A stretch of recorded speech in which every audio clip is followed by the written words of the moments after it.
Yes, I am Isabella. First, I'll describe myself. I am a white Caucasian lady with, I am dressing white and beige and a red jacket. I wear flowery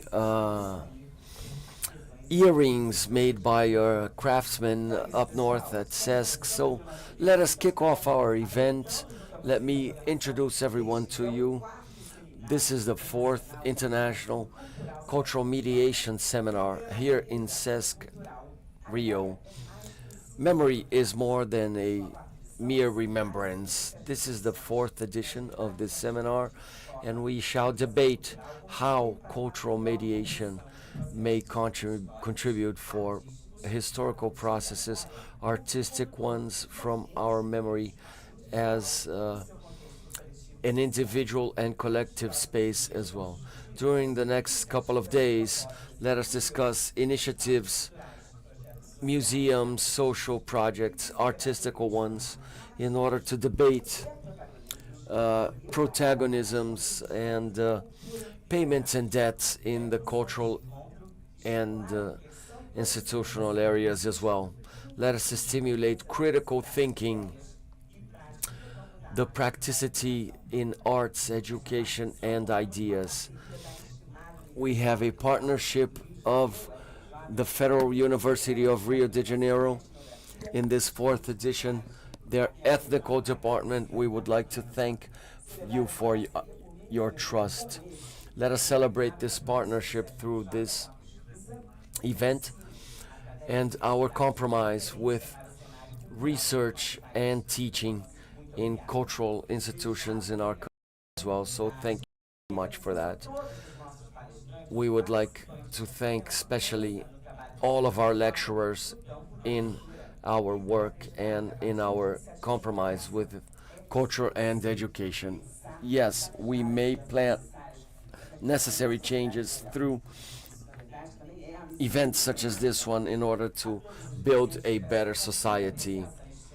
Please confirm your presence if you are here today, pointing your phone to this QR code. And this way you have your certificate of participation at the end of the event. So now, to officially welcome and open this event, I will invite Art Sesc's Kelly Pinheiro, General Manager of our Cultural Center.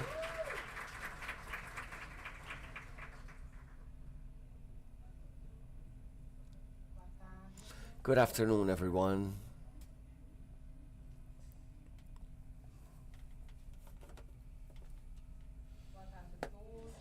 Good afternoon and welcome, everyone.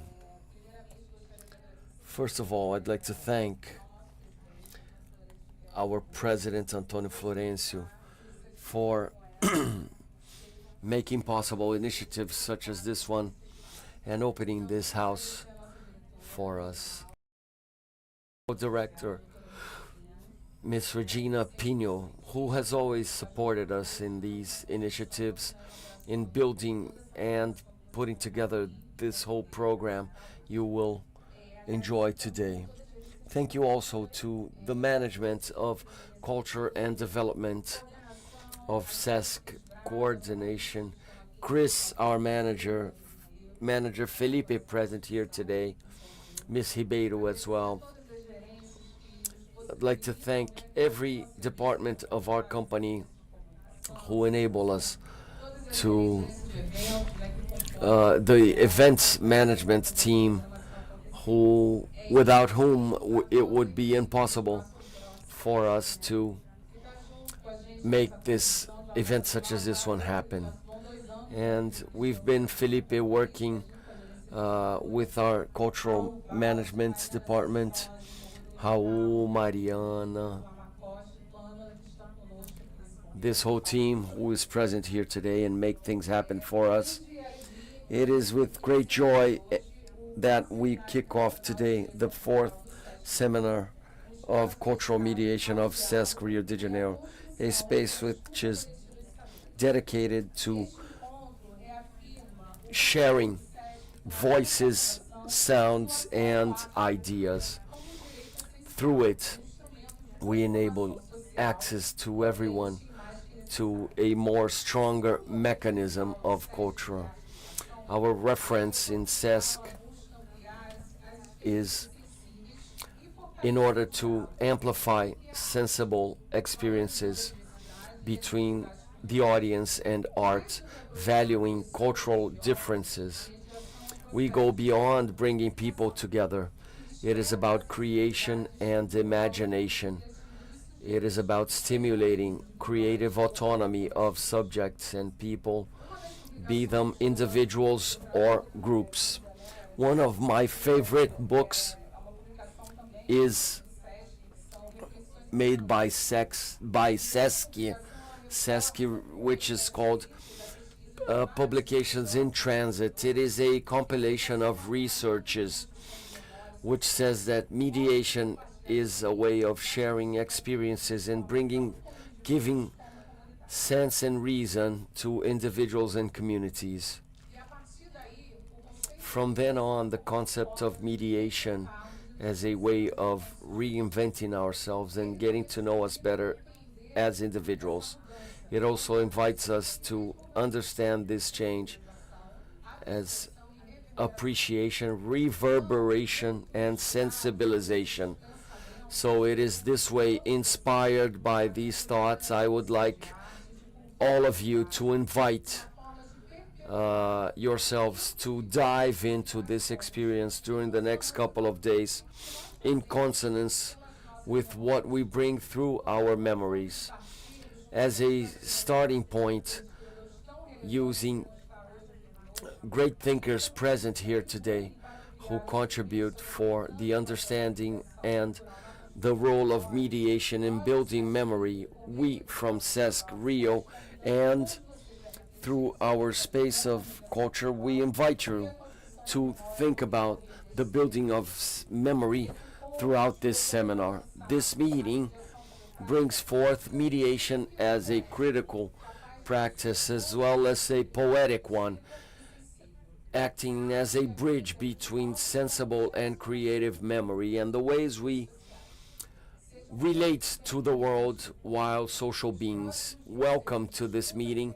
May the next days be of extreme exchange, growth, sharing, and creation. Thank you.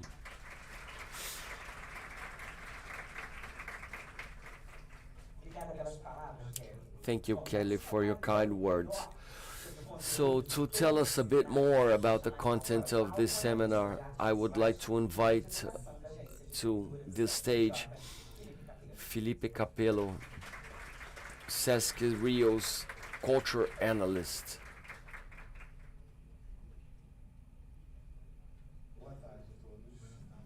Good afternoon, everyone. Wow, talking about mediation and culture in an institution who is 80 years old is a great responsibility, but here I go. Mediation in culture is more than intermediation. It is an opening to the other, an exercise of bringing people together and generating transformation. When we transpose barriers and establish new points of reference, we reinvent a human being's relation with the world. The mediator is that one who motivates the transition between creation and words. It is about installing new spaces of creation and generating reflections to amplify the human experience and bringing solidarity and complexity to life. Cultural mediation, which Sesc has been a great agent of, brings forth great meetings between the audience and our various artistical languages. We intend to bring forth the access to more and more people, to more and more culture in each of our units in the whole state of Rio, bringing these spaces to become places to where people interact, come together for culture and community interchange and exchange. In our 80 years of existence, Sesc Rio plays a major role as a mediator between society, culture, and art. Our work goes beyond the simple offering of events, but we are recognized as a continuous social commitment, a valuer of culture and of the sense of belonging through art. Through attentive listening, dialogue, and mediation processes, we incentivize critical readings of art and events, being a link between art and experiences. When we talk about memory today, we talk about the past, trajectories which brought us here today, understanding where we came from, where we wish to get. This is why we believe it is a great opening to share with you our last edition of this seminar and thinking forward for the next one. Thank you for being here with us. It is very important for us to have in our audience today professionals who are engaged in education and culture, people, students from schools who are present in this group and audience today. It is vital that all this information and debates which will be shared here today may you be elements to amplify and bring forth these reflections. Have a great event, everyone. Thank you.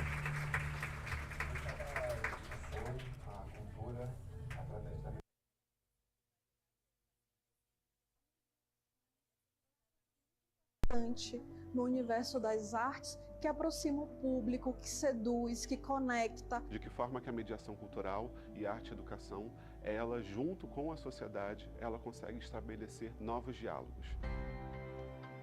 Qual o papel dos museus e de que forma eles estão debatendo a arte a partir dos contextos sociais, de que forma que a acessibilidade ela está sendo convidada a pensar as suas questões a partir de outras premissas que são racialidade, gênero, classes sociais. Um momento que mais do que nunca a gente precisa ressignificar o papel dos museus na nossa sociedade. A cultura ela precisa estar engajada nesses processos de luta, né? A arte é uma expressão das pessoas, né? A mediação cultural precisa ser a base de qualquer instituição de cultura.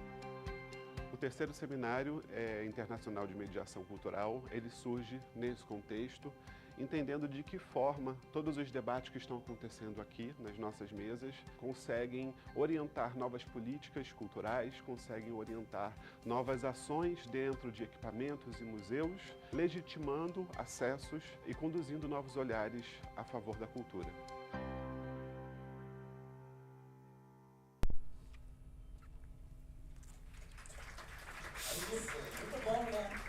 Beautiful. It's great to know that this is our 4th edition of this seminar. So let us now have our first debate, cultural mediation and new perspectives for memory. Let us exchange experiences from national and foreign institutions. Let us think how museums, through their actions and festivals, are critical thinking instruments and mechanisms. So now, our first lecturer today is a director of the Museum of São Paulo, performs research in museology and virtual museums. He's graduated in history in the Federal University of São Paulo. Mr. Lucas, welcome to the stage.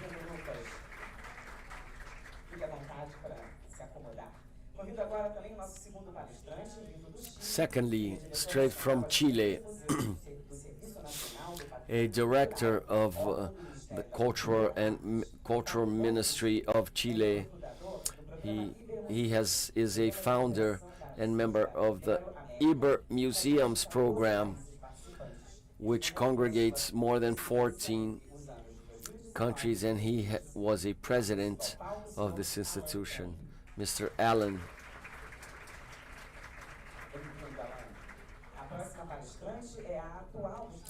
Next, the present manager and organizer of Instituto Moreira Salles and photography department there. She has studied visual arts at UERJ, the State University of Rio. To the stage, Miss Silvana.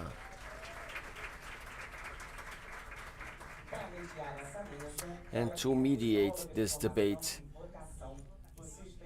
she has great experience in great institutions such as the Rio Art Museum. She's a manager there today. She studies her doctorate degree in Unirio, Miss Priscila.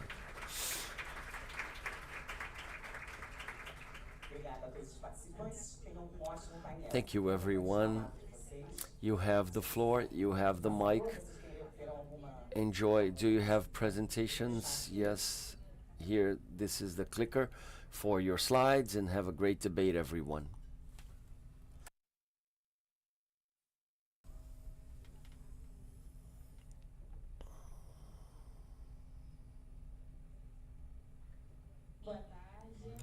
Good afternoon. Let me describe myself. I am a lady, white with long blonde hair. I dress a short sleeve pink shirt with a discreet cleavage and a beige pants. First of all, thank you, Sesc, for this invitation. It is a pleasure for me to be here and saying hello to Lucas, Alan, and Silvana, who joined me today in this debate. So to speak about new perspectives for memory today, we wish to think about the role of cultural institutions. As we said before here today, there are national and foreign institutions present here today. And the idea is to invite to think about the role of museums and cultural institutions as a whole today. Museums are not places only of memory and of the past. They also must ask questions. They must be able to provoke debates and to build new and more diverse memories. Through these talks such as these ones, we may envision how we may face, because for instance, when there is a vernissage, for instance, everything which is shown and seen there matters is just the same as everything which is invisible there. For instance, stuff which has been forgotten, and this needs to be thrown into context. So it is through a museum, and when I say a museum, yes, cultural centers, community centers, social projects, any type of demonstration of culture to gather people around that. This is how we will foment dialogue, talk, listening, and the sharing of knowledge. When you talk about mediation here, I'm not talking about a museum guide which will take some people around. I'm talking about dialogue, exchange, and what we wish to bring forth here today is to show you how this is a very fertile and live and alive area, and there's a lot of work to do.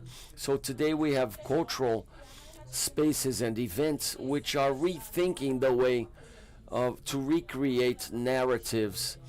Memory is a dispute for visibility, recognition, and belonging.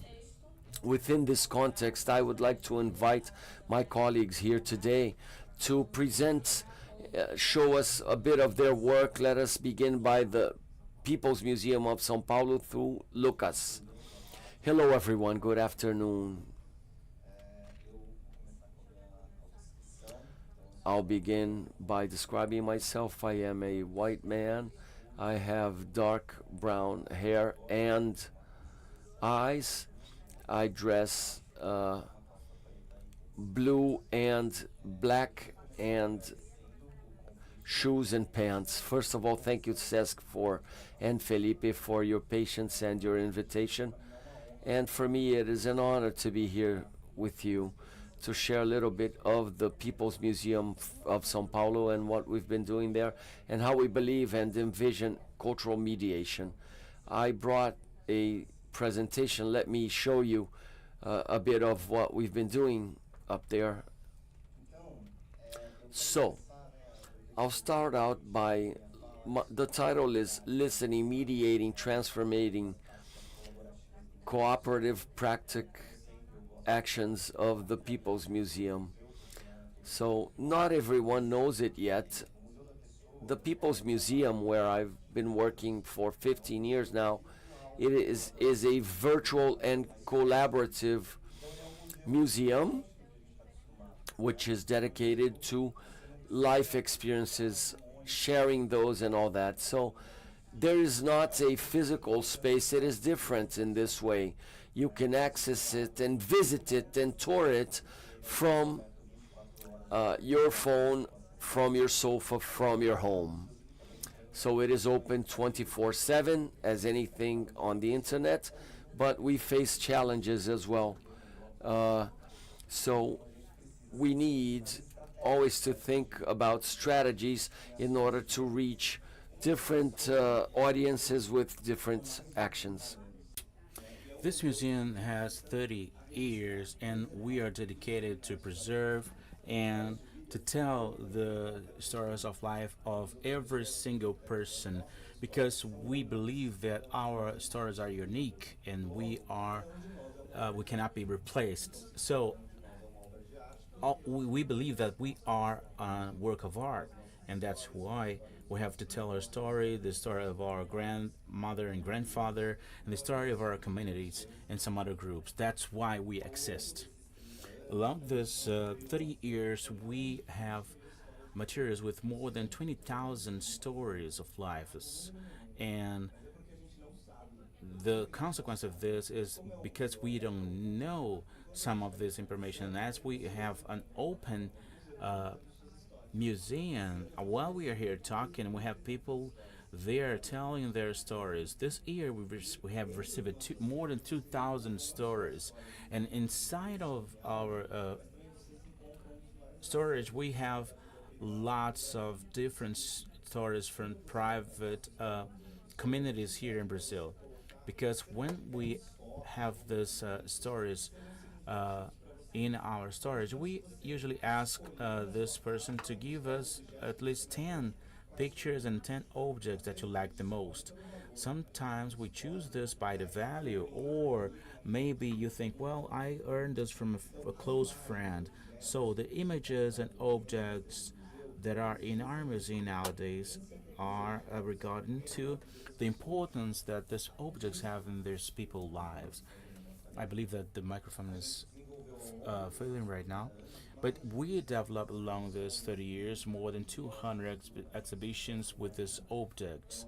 And this museum is visited a lot, and our access is, most of them is through the cell phone, and we had more than 5,000 people in contact with our museum. And the way that we work is throughout a methodology that we created, and we created a system which is the social technology of memory, and I'll be talking to you about this. So this museum person, we have a kind of a place in São Paulo. Our team is composed by 40 people, and they are not only in São Paulo. We have people here in Rio, in Salvador, Espírito Santo, and some other people working all over Brazil. This team, which compounds 40 people, they all have the responsibility to get these stories. We have a very good place to storage all the storage. It's, as we had a lots of HD hardwares spread all over the country. We have more than 20,000 medias where we can storage the stories, and every single 2 to 3 years we have to change our cell phone because it's not working anymore. So this media works in the same way. We're talking here with about more than 20,000 files. So we have the LTO medias and some other preservation medias. But our role, as we have recently said, is not only to maintain this archive, but also to propose reflection to the public. That's why we have a cultural program where we present to a general public the reflections that the museum wants to propose, and also make these people be in contact with our material. We are not there only registering these stories to go to send this to our archive. We must spread all the stories so as people can understand in a better way. So we understand that we are there to register the stories of life, but thinking about this is a huge challenge to work with only 40 people in our team. That's why we are always monitoring some other groups and some other institutions to do the same as we do. We have some other training programs in our methodology so as we can teach some other groups to do the same. And this is the way that we believe in a certain way that makes sense to do this. The reason is there's no sense to do this alone. What is the purpose if we cannot attend a person from the interior, from a rural part of Rio, if we cannot get their stories? So we have the core program, which are some institutions that use our methodology, but with their purposes to preserve the memory and to spread this all over the country. Nowadays, we have 85 sectors in Brazil and some other 4 countries beyond Brazil. And I started talking about this museum as a virtual museum. And the reason is that it's not our main characteristics. The main thing here is that we are a collaborative museum, which means that anyone is not a single visitor. We have a button in the guidelines of the web page.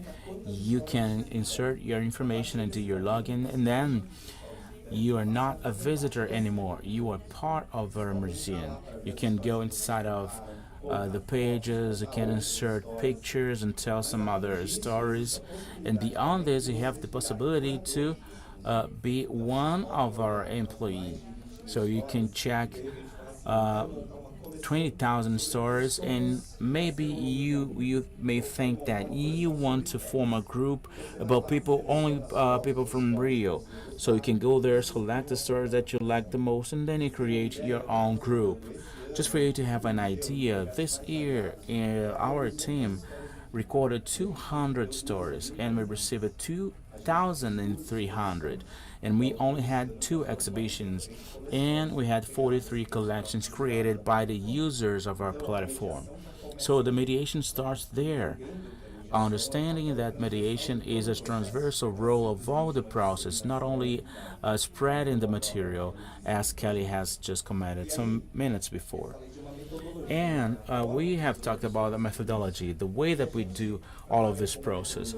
We work with a methodology that is called the social methodology of the memory. And this was not created by us. It comes from Gandhi some years ago. And what is a social technology? It's a group of techniques and methods that have low cost, high impact, and must be easy to be spread all over the places. We have some places abroad where they certify that it's social technology. Here we have Banco do Brasil that do this role. One of them is the future of clay that we have in our houses. We have, for example, a bottle like this where we have water, but if you hang this in your roof, you have natural light all over the place. So any technology that is easy to apply with low cost and a huge possibility of use, it's okay for us. And we use the technology of memory. And why is that? Because we use our stories and the stories from our groups to face the collective challenges. And it doesn't matter what it is. Maybe I can tell the story of my family. I want to do a community center in my city. All of this I can do using our stories. And we work in this circle. So imagine that we have a lake and we throw a stone, and then we are formating here some waves. And this starts with us. So that's why you must understand the value of our own story. We must know that our story matters. And then we go to our group, we can have institutions and some other colleagues' stories, and we understand that we have different stories in the group. So the collective stories is formed by the individuals. And then we can see the value of our group, the story for all of the people who compounds this group, and together all of us decide what we do as a memory project. What is the story that we want to tell the world? Who do we need to invite, and what do you want to do? A podcast, documentary, or the group decides what they're going to expose to the society. And then we have some stages in this process. The first one is to mobilize this group. We have several dynamic exercises to this. This is free for you. You have books and everything there just for you to download. And then we mobilize this group, and then they decide what they want to construct, what they want to build, who are the people who will be part of this group. We are going to interview a professor that we like, or maybe the director, or maybe the guy who sells popcorns in front of the school. So who are the ones who will be part of this project? Then we decide what is the way we're going to organize this material, because if I don't have this organization, how will we find this content, and how we will insert this inside of our website? And once again, we don't store these stories.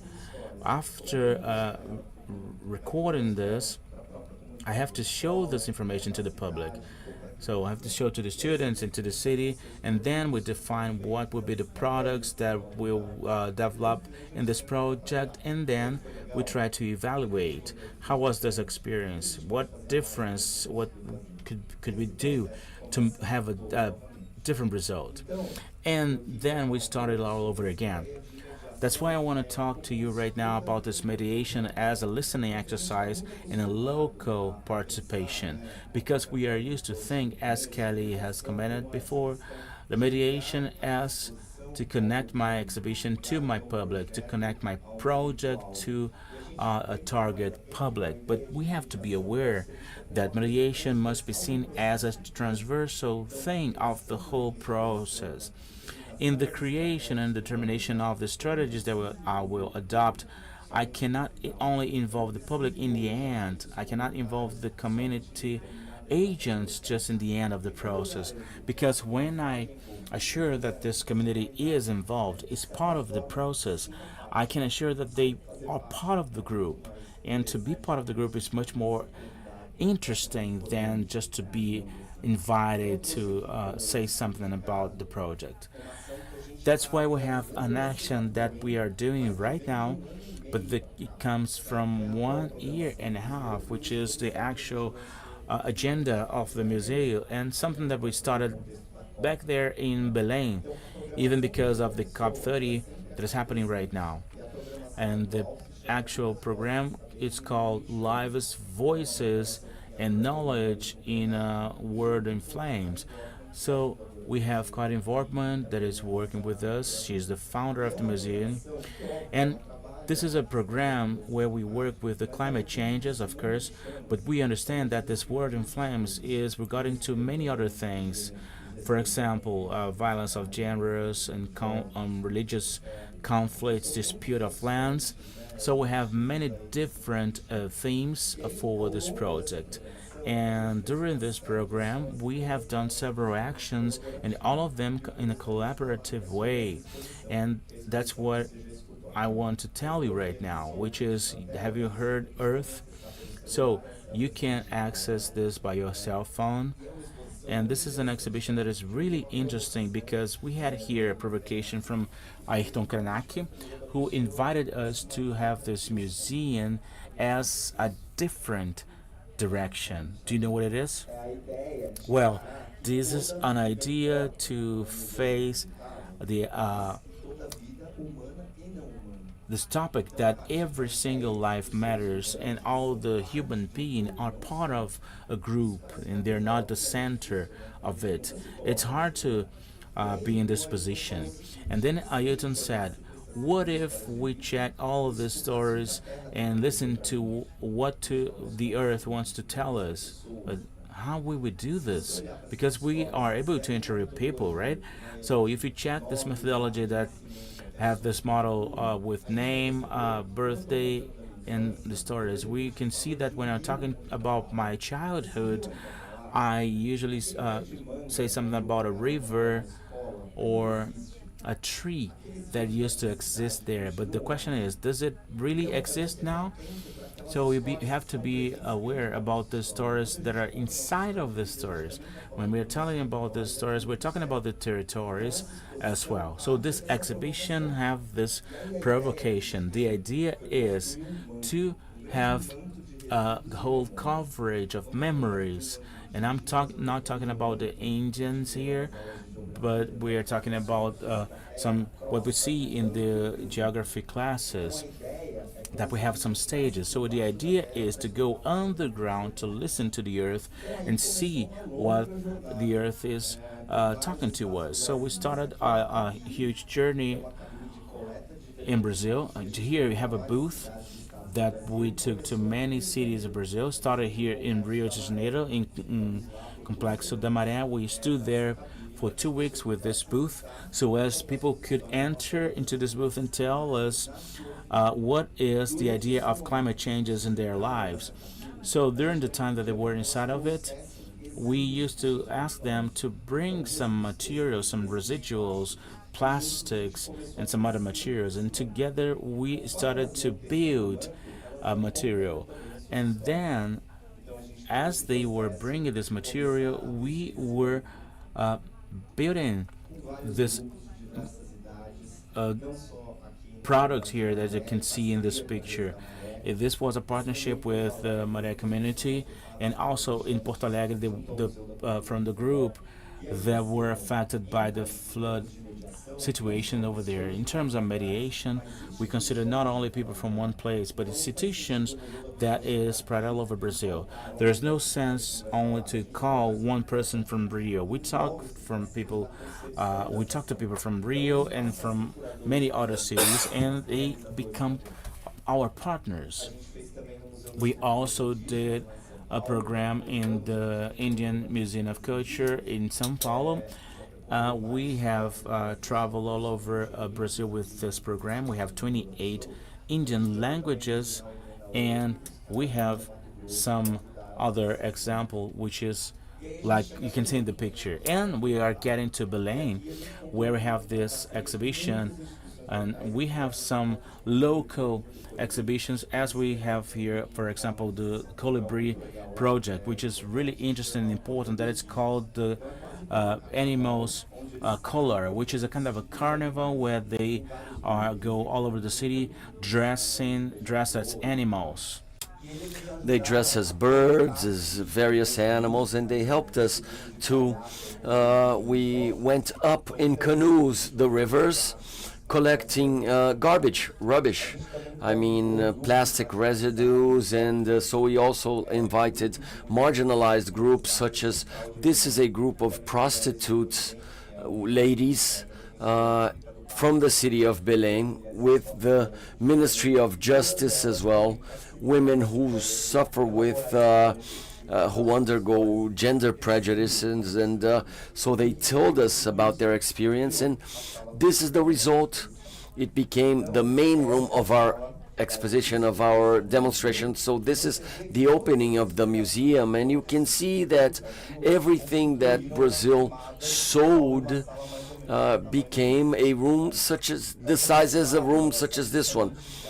These are acai seeds cushions, which were collected there, and we collected them with, and we may lie down and just listen to what the earth has to say. We invited musicians to partake, and you see people who participated in it who are very proud of them. And to the left, Terezinha is the leader of these lady prostitutes, telling her story.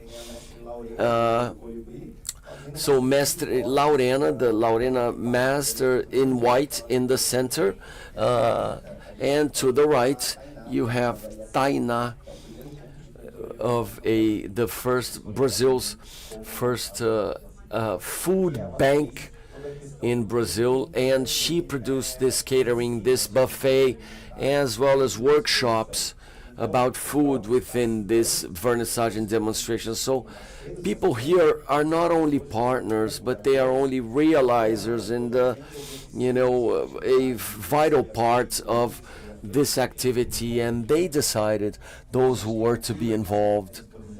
For instance, these ladies here recognize themselves and they see their names and they point out to where they are, and so this belongs to them. And a few statistics and figures. We brought this to more than 14 states in Brazil, 15 partner institutions, more than 200 people involved, 53 stories registered in 6 biomes from Brazil. I mean, tropical, subtropical, the desert.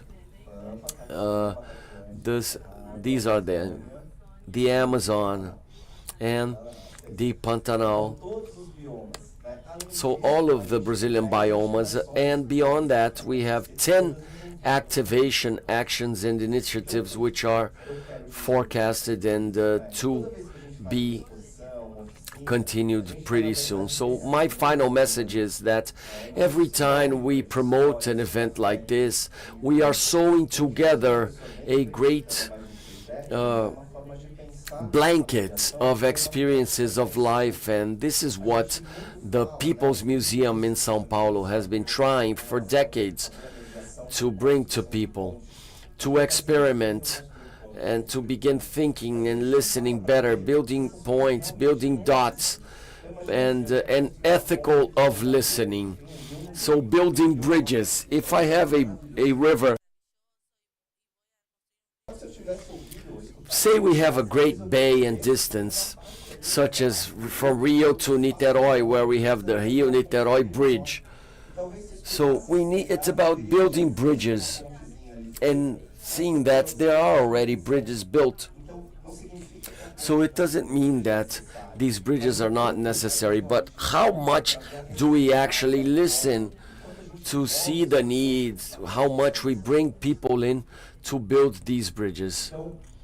Therefore, the People's Museum, within this logic of mediation, so we mediate between an individual's memory and collective memory, between everything which is local and our compromise and commitment, everything which is digital, between talk and listening, and the different forms of knowledge, including from the heart, from the mind, and from the spirit. So we are, before all, a sharing museum. So this is why it must be built by many hands. Thank you.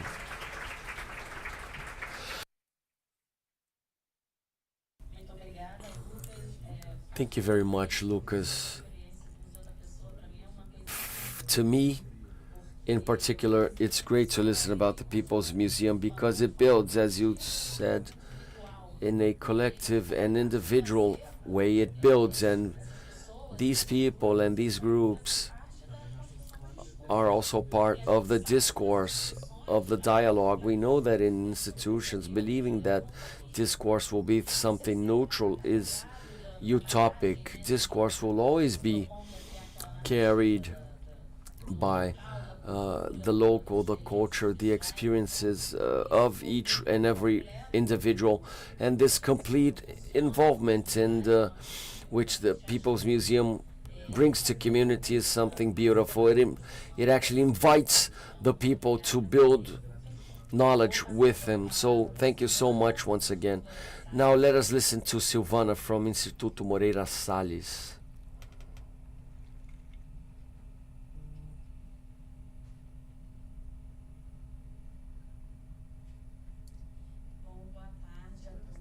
Good afternoon, everyone.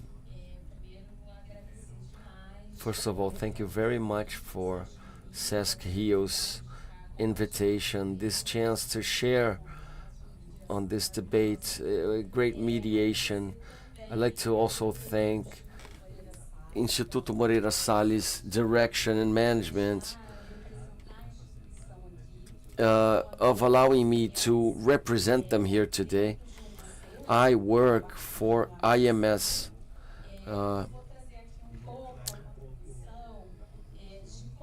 And today I would like to tell you a little bit about how IMS and Janu's archive, as I mentioned, and we think many times the notions of the memory. So let us take a look. I'd like to talk about the thinking about how we may resist and cure ourselves.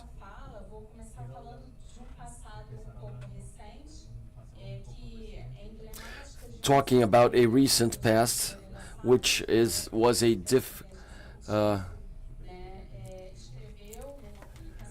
so they wrote in a document which tried to organize IMSs. For those who don't know IMS, Instituto Moreira Salles, we are an institution. We have photography, and we are very well known. And we preserve, and we, ever since the 19th century in Brazil, we've been doing this. And this dialogue is an image. For those who know our institute, and I'd like to invite everyone to visit it, it is easy. Memory is in everything we do because we have a data bank of literature, music, iconography, photography, and most part are historical ones, and we cannot talk about this without talking about memory. But at the same time, this vision comes from back from 2013, which means it's more than 10 years old, and from then till now a lot has changed. So I have a timeline here, and I would like to invite you, when you think about great cultural institutions, we get the idea or the imaginary that this institution, this is not precisely the case. Our institution, IMS, begins, our initial mission is to preserve our cultural heritage, but many people think that we were born in Rio. It's from Poços de Caldas, a small town in the state of Minas Gerais. And I love the idea of a puxadinho. And then our family grows. And then, you build another room beside tomorrow, next week, and another room. And this is our technology. So we begin with Otto Lara Rezende, a great historian and journalist. And then we begin to grow more and more into dialogue with society, understanding that this understanding, and it goes through many areas. These areas in red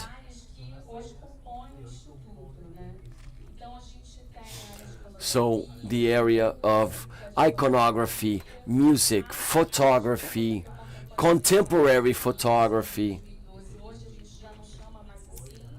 It's now, we call it contemporary art.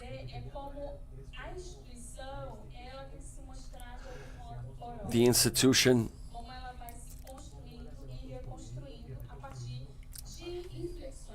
it is built from a point of view of internal and external inflections, and then I'd like to point out two inflection points from the outside which were vital for our institution to rethink itself, both in 2019. The first one was an event we hosted for literature where society criticized us because this event did not include the presence of African American poets. So we were obliged to rethink this whole event, to step on the brakes for it, and then the exposition of J. Carlos, a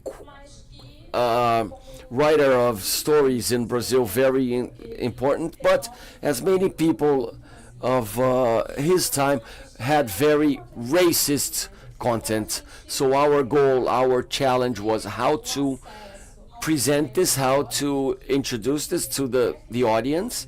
Those were very important historical documents, but in a subtle way and not supporting racism. So these were two very crucial points for our institution, with which we learned a lot, and we thought our dialogue with the audience, our own structure, and we made some internal changes which were crucial. Now, these are a few of the key questions if you think about the first chat we had today. So let us rethink, what are the pasts we bring with us? What are the narratives we reproduce, we preserve? Which memories are remembered? Which memories are forgotten? So it is great to be here with this job for the People's Museum. I am a researcher in social memory. There's an author I love. He's very interesting, and it's Michel Polak. He speaks a lot as to how memory and identity walk hand in hand and at the same time hold a dispute, compete amongst themselves. No memory is given, it is disputed and compared in power structures, and these structures are privileged in power relations every now and then. And then I bring a bit for you now to Bell Hooks, Bell Hooks is a Afro-American author. She's a very important intellectual who thinks about various areas of society, and she speaks about the importance of memory for Negro, Indigenous, and Latin communities, how memory cures ourselves, because from them and from remembering is what when we think. So the provocation I bring forth is to think memory as an element of mediation for cultural and society and the community, how memory itself functions as this mediation. And now I would like to invert the central subject of this debate. So let us think now about memory as a new perspective for cultural mediation instead of the opposite, because I believe that the memory field brings a lot to the table to rethink cultural mediation. And then I bring now to you 3 experiences from our institution. As I mentioned before, ever since 2019, they work with this process of revision, structuring, and many initiatives were produced, thought, but I bring one to you now, which are examples of how mediation can also work in various areas, because it is very common for us to think, when you think about mediation within institutions, as a specific place for education. And we know that it is not. This is a demonstration, a vernissage called Small Africas, Rio, which Samba invented. So it was the subject amongst Rio and its relation with territory in Rio and the samba, our typical music. But this event was held in São Paulo. Instituto Moreira Salles has 3 branches or headquarters: Rio de Janeiro, Minas Gerais, and São Paulo. This event was done by our education team. So, from an education point of view, so education's primary function is to bring people together. So it created a space of occupation to think about what are the small Africas of São Paulo? What are the sambas of São Paulo? How does this population, this Afro-American community, and who come from samba in São Paulo articulates with spaces such as IMS? Therefore, we created 6 meetings, the tours with samba tours and groups and presentations with religious leaderships and cultural leaderships to bring forth Afro-American leaderships. As you know, São Paulo is a very well-known city due to European immigration. So you have Italians, Japanese, Koreans, but the Negro and Afro-American contribution is a bit forgotten in the city of São Paulo. So we bring forth this type of story, and which is a bit forgotten and erased. This occupation also dialogued with contents of memories, of images, utilizing a jinx, and there was also the production of literature and film, cinema. There's a small video here so that you may, would you please play it? So that you may have a slight idea. Would you please play the video? Here we go.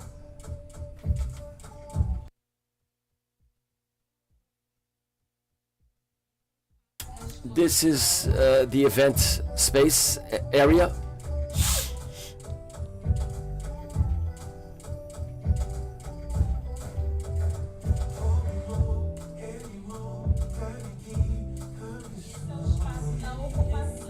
This is the occupation area.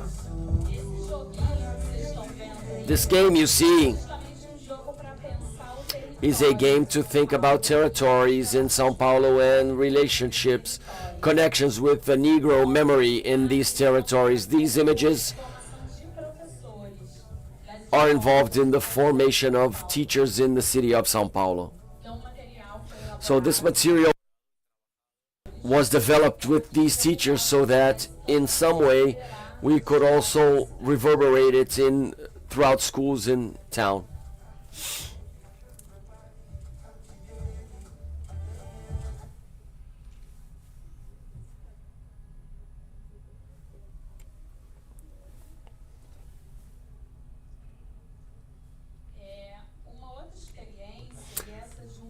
Moving forward, this is another experience in a different area.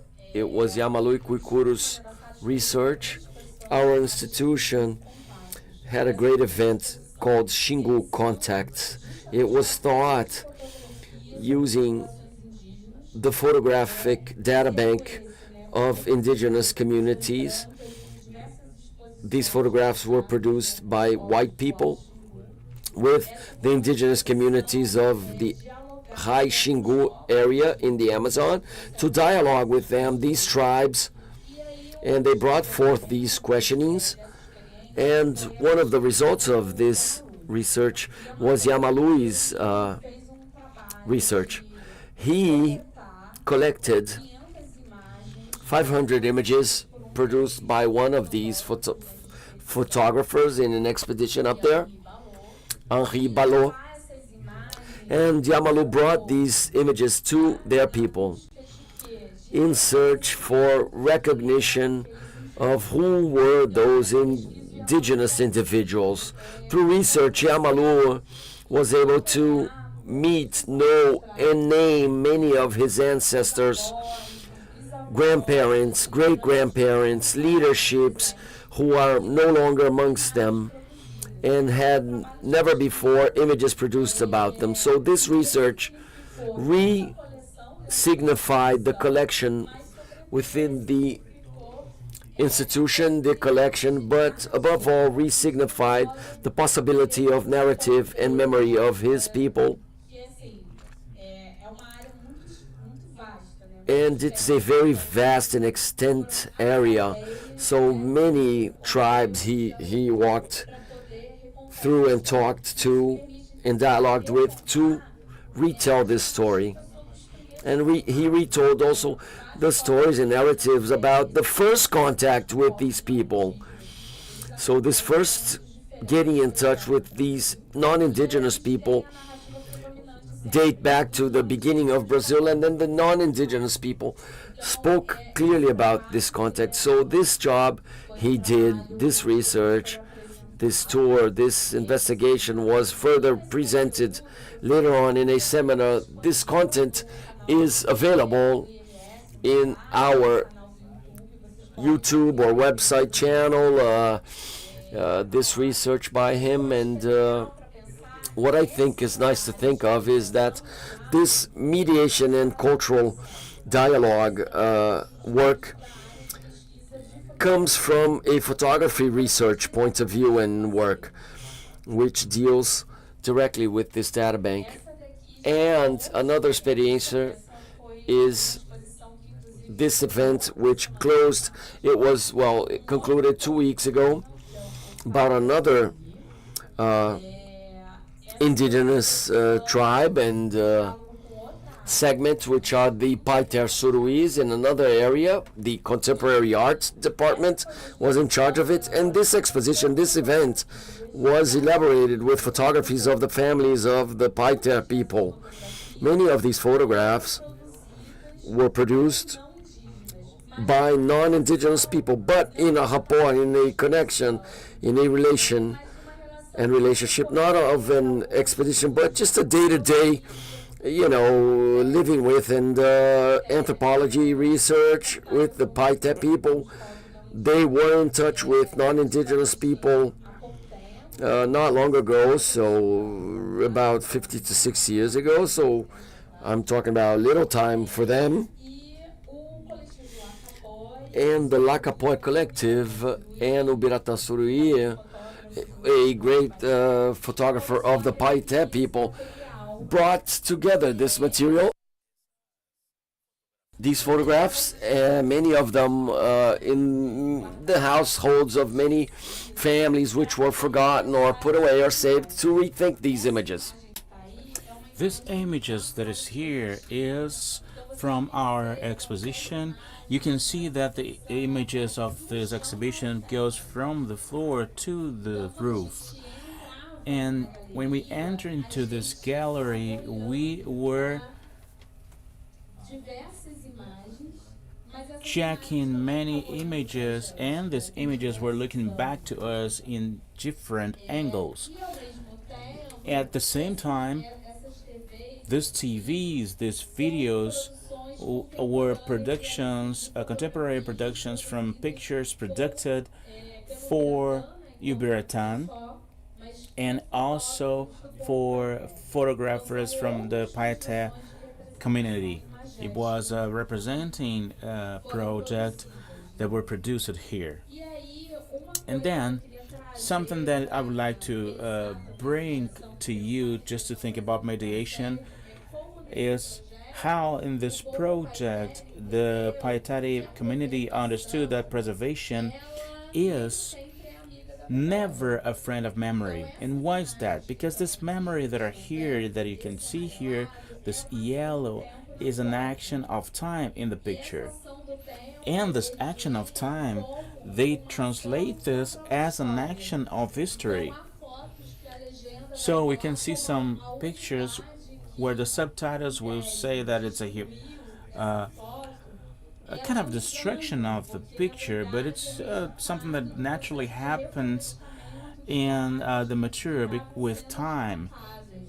And then that's the way it is. It's a testimony of preservation of your history and of your land.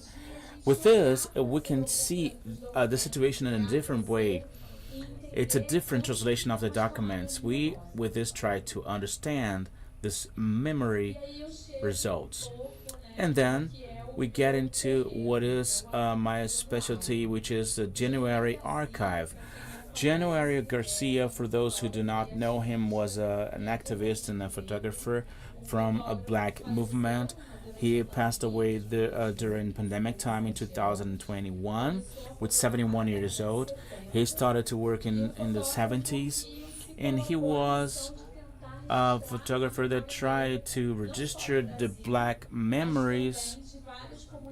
And for me, my opinion, some diasporic communities all over the world.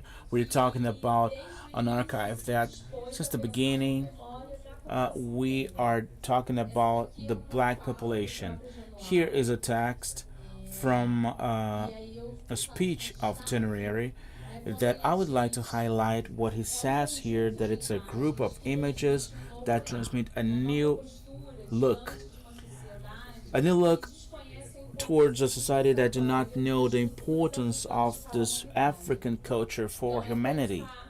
So it means that we have to think about this representative not only as an object as it was most of the times according to the photograph, but also with some political procedures and some important politics that are contributing to the development of humanity. Here is Januario in his youthness, and we have to think about this archive from a photographer that were thinking about a possibility of resistance through these images against the process of forgetting this. We have to think about the diffusion of this legacy and in a collective thinking, because this archive is not only about Januario wishes, but also about his legacy, about culture, that he registered the diversity of the black community, and also about the symbolic reparation of, with the return of these images, how they can dialogue to the territory, and with this return, what can they produce as a result. This project with archive started inside of institution in March of 2023, so it means that we are working for 2 years and some months. We have around 70,000 images, so we have a lot of work ahead, and we are only in the beginning of it, but we are working a lot so as this material can be distributed for some others. We have here some students that are part of our group. Part of these images were reproduced in some didactic books, and here I brought to you just a little sources and some images that you have seen before. In the MS website, we have an area from Januario Garcia where you can see some other information about his biography and about his art, and we have some videos that we produced that are available to you in our YouTube channel from Moreira Salles Institute. This animation that is here is a material produced by the team of education. It's the second episode of the series called Pega Visão, which is about black childhood, and where we are thinking about images of black people and black children here in Brazil. January is one of the characters here in this video that is presented by a teenager photographer, which is called Bettina. We also produced a little movie, a documentary of 15 minutes length, which has this cover, January, the photograph as a movement. We presented this movie in some festivals of cinemas. We We present this in some other festival, but it's also available in YouTube. It's a very didactic material that presents a little about the Black movement and Januario's history and his legacy. And we also have a very important thing which this institution is working on, which is that is a decision to have the license of the images, even because it's an ongoing project.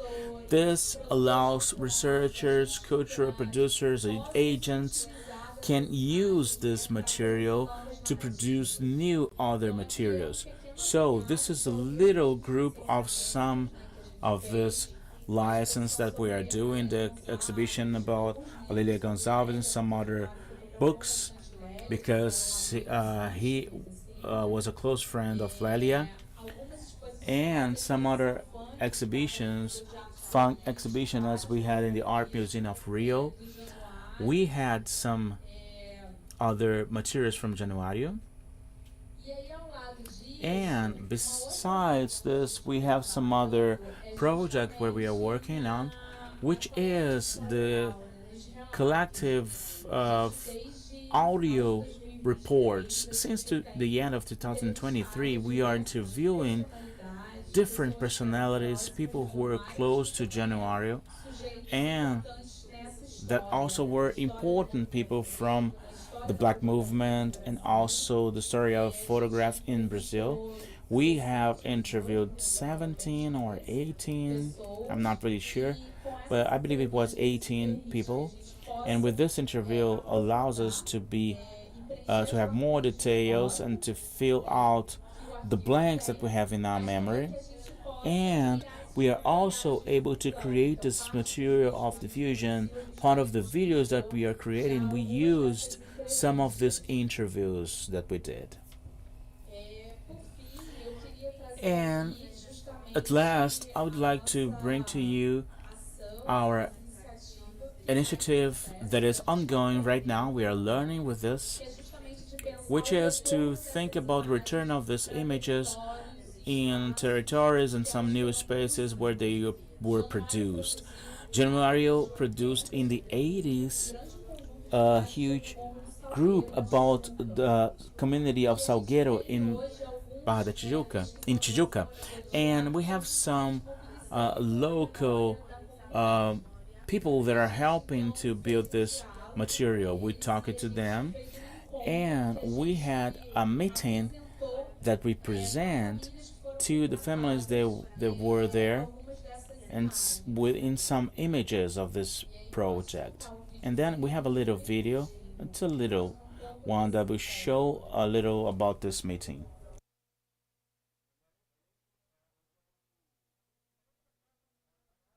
Ah, isso aí.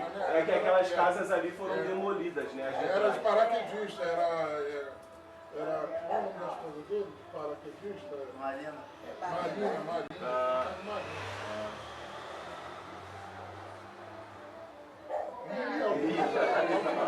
Haja coração. Vai me fazer chorar.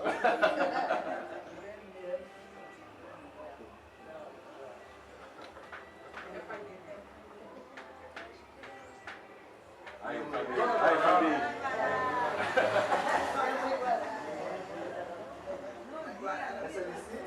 Mãe Guará.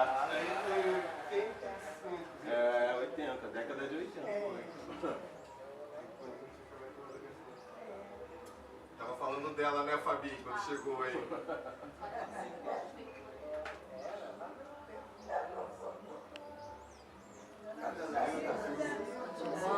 No Brasil tem Zé Catulino. Ah, ele que era seu Zé Catulino, que rezava a ladainha. E dá folia de reis também. Ele foi um dos que deu depoimento, que a gente está atrás dessa Zé Catulino.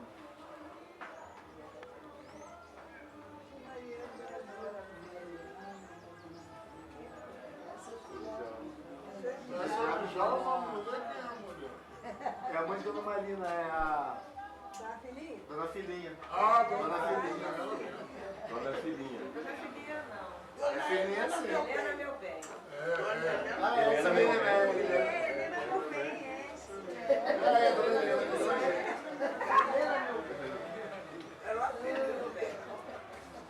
Marcelo, uma pergunta. Nós estamos falando aqui que está existindo. É porque a Silvana ela tem as fotos impressas. Ela está anotando, Silvana? Para dar nome. Tá conseguindo, Silvana, pegar aí? Ô, Sil, algumas coisas estão escapulindo, mas a gente volta depois vendo os papel aqui. Pra gente distribuir os para. Dar nome é um animal. Claro. Então, para terminar, esse videozinho é só trechinho. Just to finish, this is a video about the meeting that we had. We don't have any image about Salgueiro community.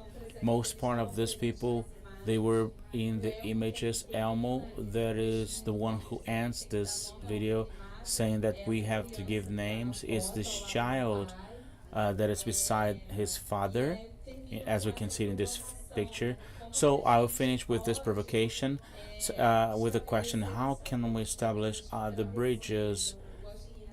We can have to create paths, new ways to cross the way, institutions, culture, our territory, and our identity, and the place where we come from. So thank you very much for this space.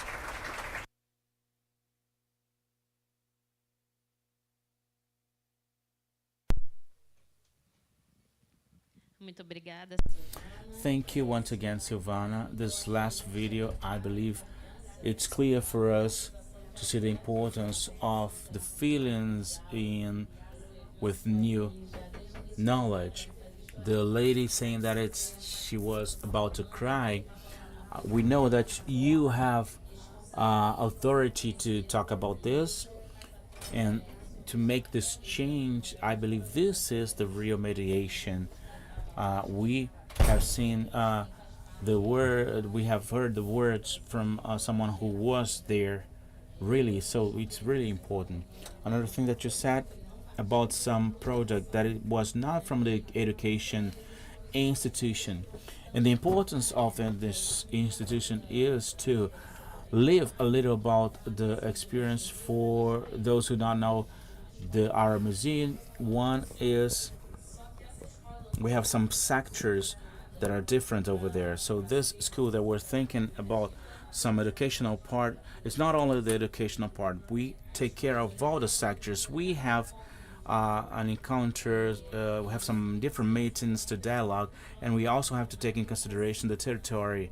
We are in the port area, the Little Africa, and we have multiple activities over there that the museum tries to bring and to listen to the local community, and also to consider the territory.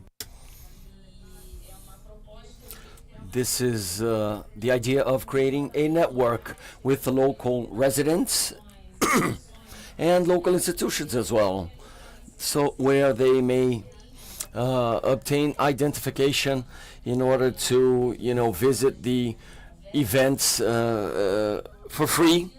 There are forums, there are discussions, visits in and out of the museums. So we bring neighbors together in order to listen to what they have to say. So this relationship is this rapport is very important. And as well as with the one with the employees, we have the informative meetings, which is comes from within, which means that employees get together, they meet every Thursday afternoon.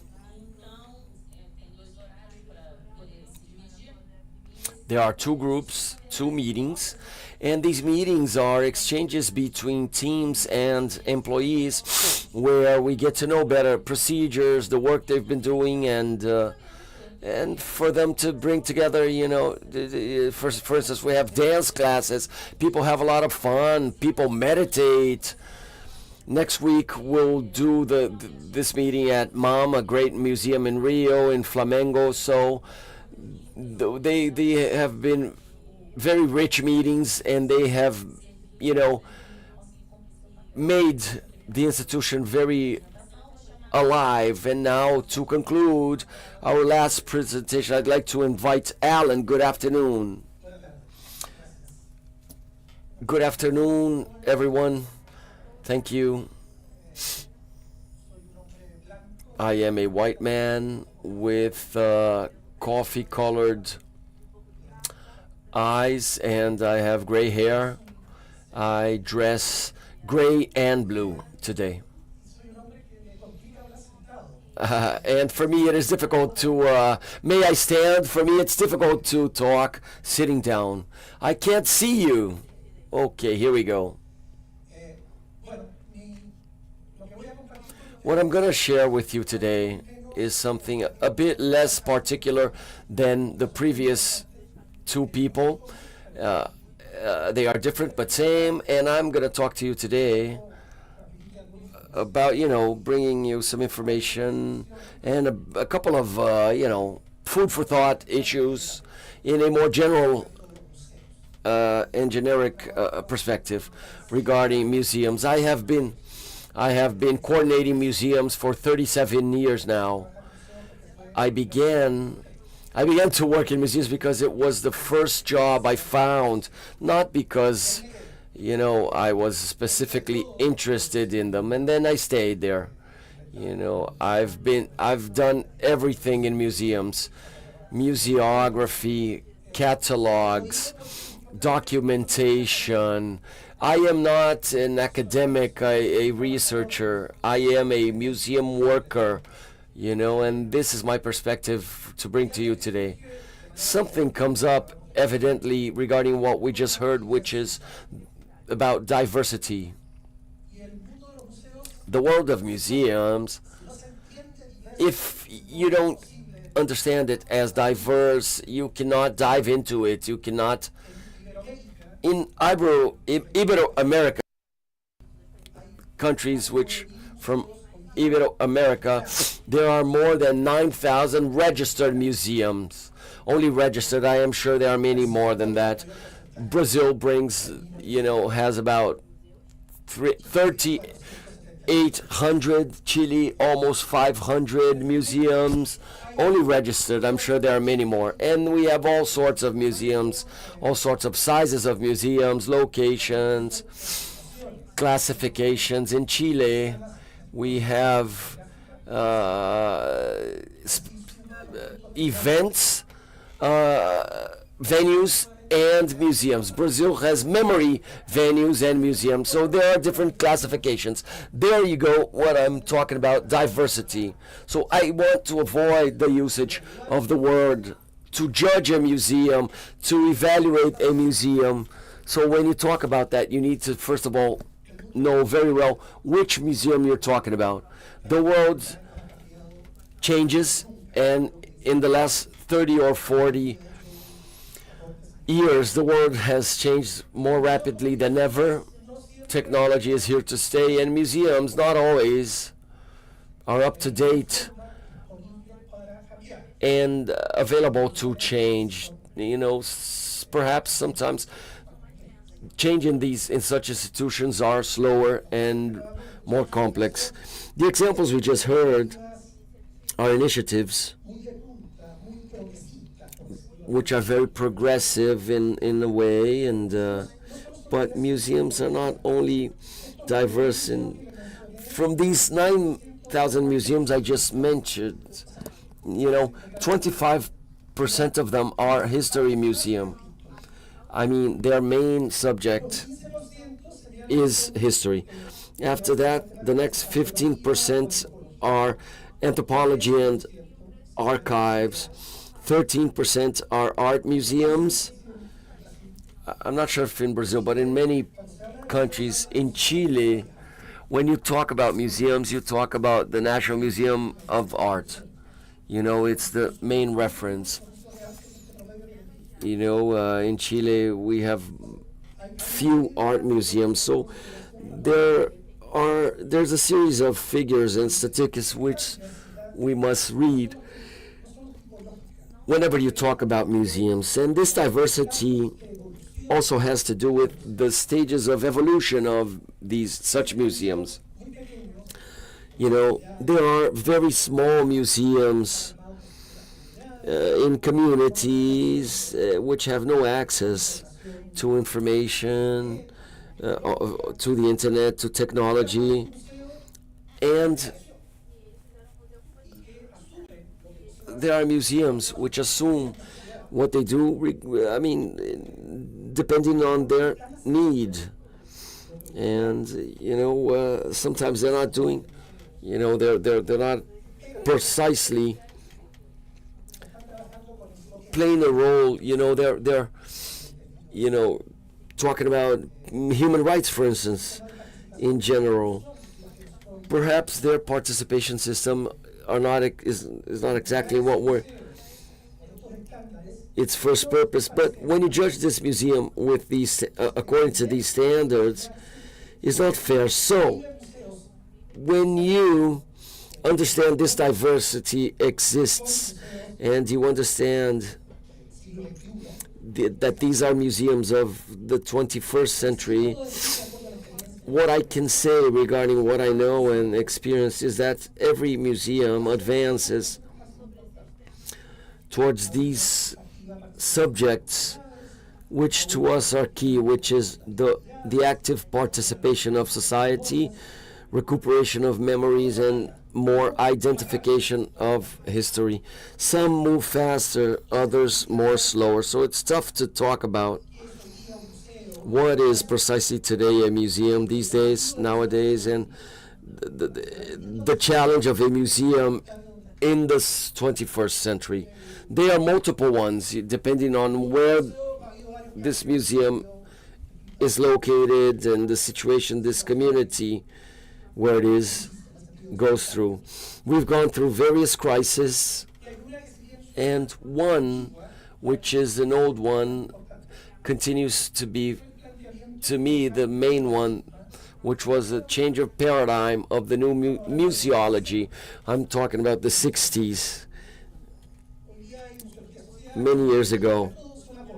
Today you have museology, which is critical, and others. There are various biases, but this one represented a change, a deep change of paradigm, when it stops talking about a building and it becomes a territory, a connection, a legacy, visitors, as opposed to communities. This is the great change. And today there are many museums which do not meet this challenge, and according to me, I firmly believe this is the basis, this is the root of everything. If museums are not understood and seen and accepted as part of a territory, it is very difficult for them to empathize with their surroundings, which they should.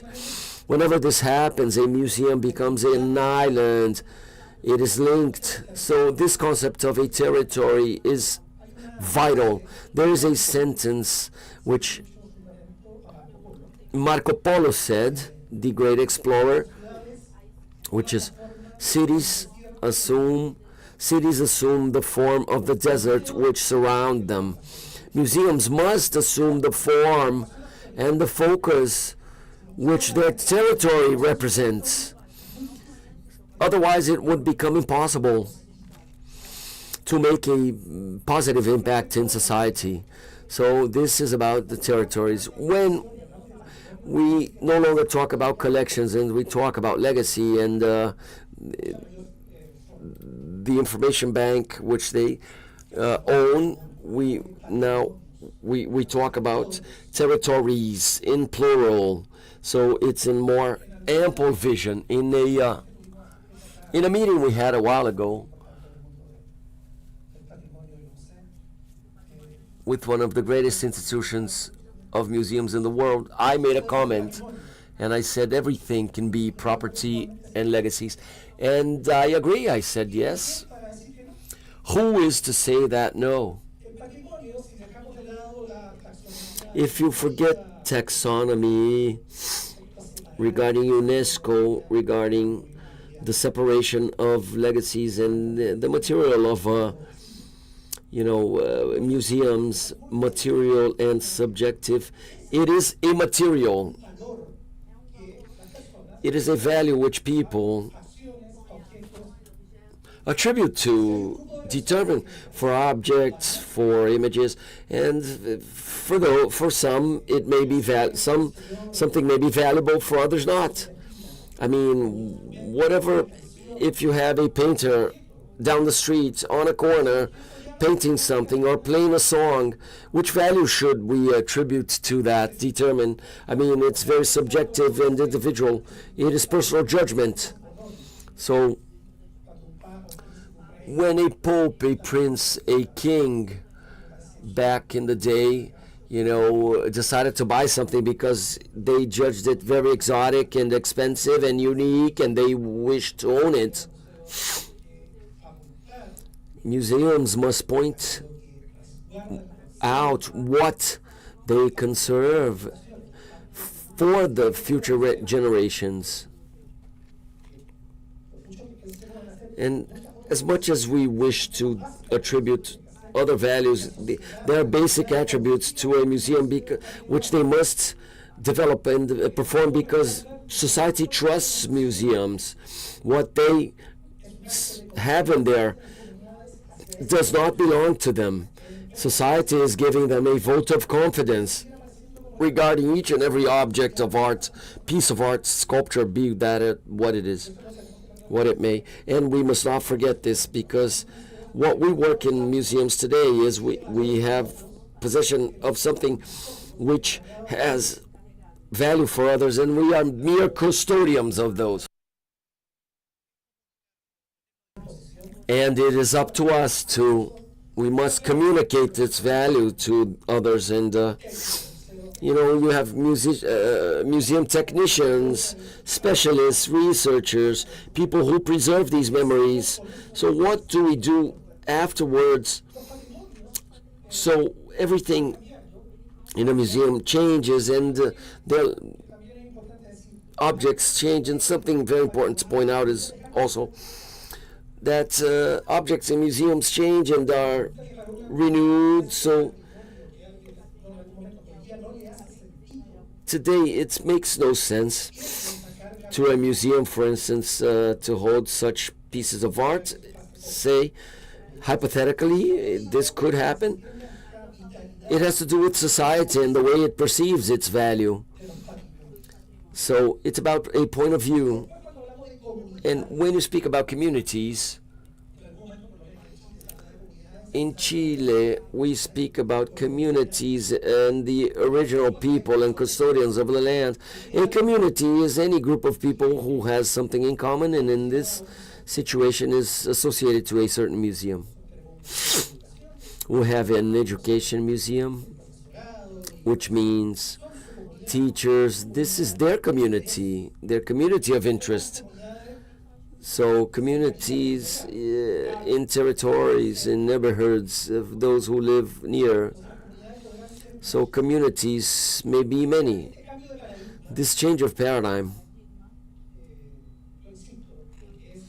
again, I insist, this is the great challenge today for many museums. And they have attained a great progress in that, and they continue to work in this direction. So the changes occurred today on surroundings, and the challenges of museums are very high today. I was asked a couple of questions here today, regarding a certain aspect of the responsibilities a museum carries. A museum can do a lot, but it cannot solve everything. And this is something very important for the museum workers in general. There is a sense of, hands held. I mean, that we're not doing everything we can in our power to deliver better results to society and community. We need more resources. We're not using the ones we have properly 100%, so something's missing. Perhaps sometimes we go to seminars, we read a book, We listen to certain authors and people and presentations. So, I mean, we do what we can. And I say, not auto-complacent, because we can always do a bit more, but it's not about, blaming ourselves as well. I mean, we can't solve humanity's problems or issues. Our calling is to bring, in Chile, we are building for more than 25 years now, a museum which belongs to the state, the government, and we have concluded a great part of it. And why are we doing all this? Why do we do everything we do inside a museum? To improve the quality of life. But how do you measure that? How do you control that? Usually what a museum does not have an immediate impact. So,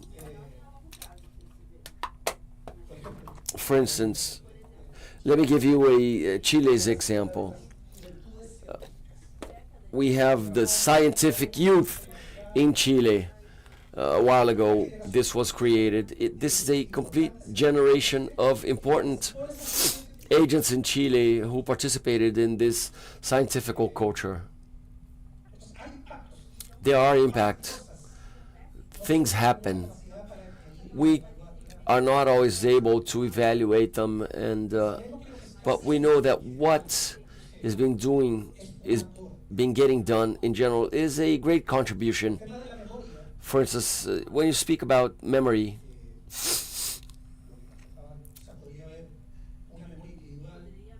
there may be an individual memory, or there is as many people in the world, but we must see how a museum, channels and what is the sense, the meaning it brings. So there is a great demand and challenge for museums.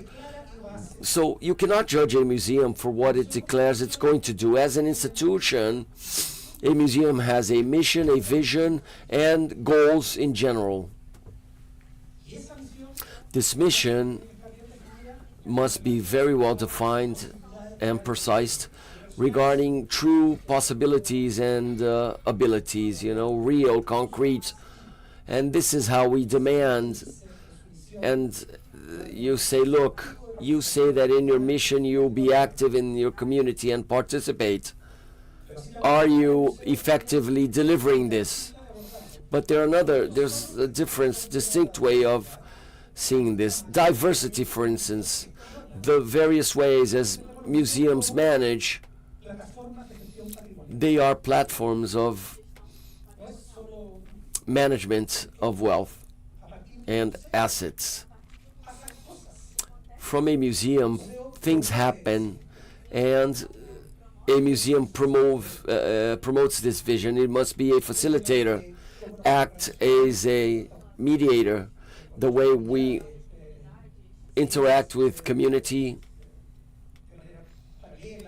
in a parallel way, a transversal way, a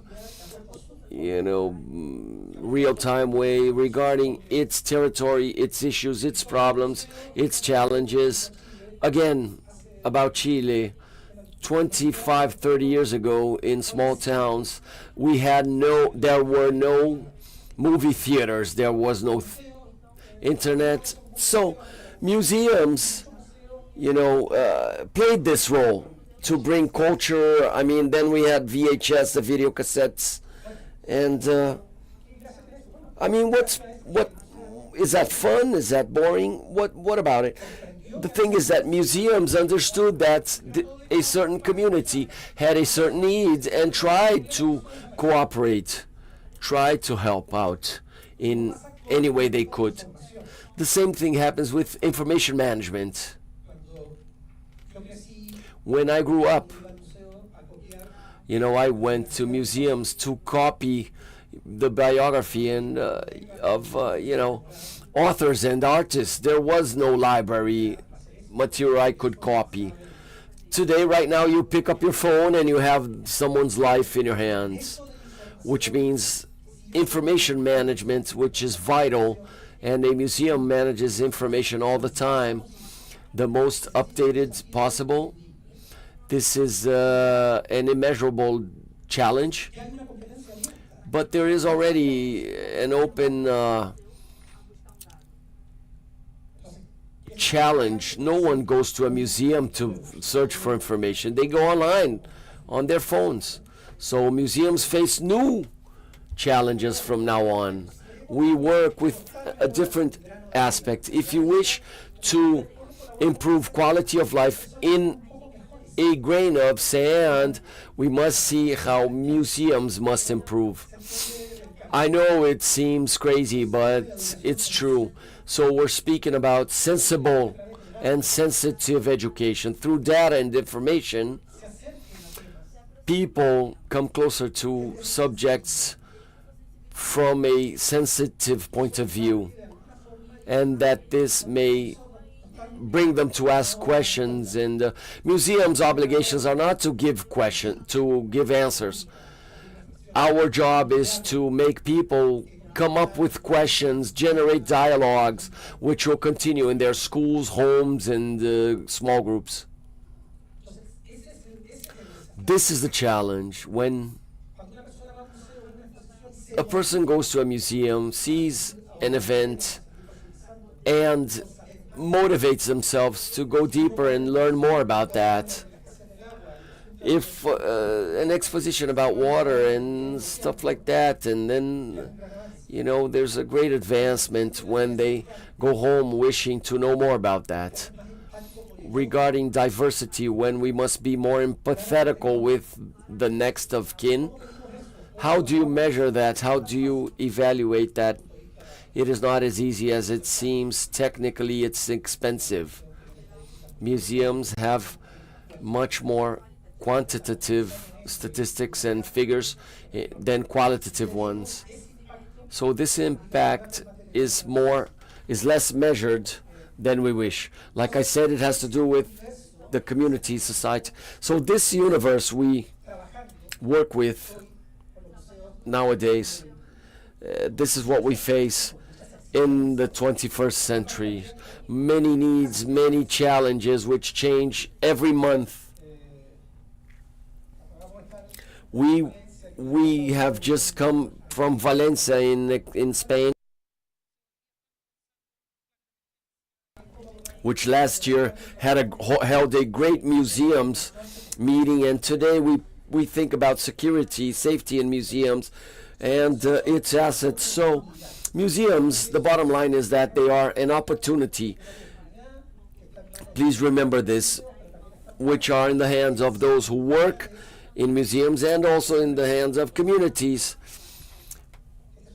And this is a work which must be done in a united way. There must be motivation. There must be interest, motivating the participation of government, society, institutions, various ones.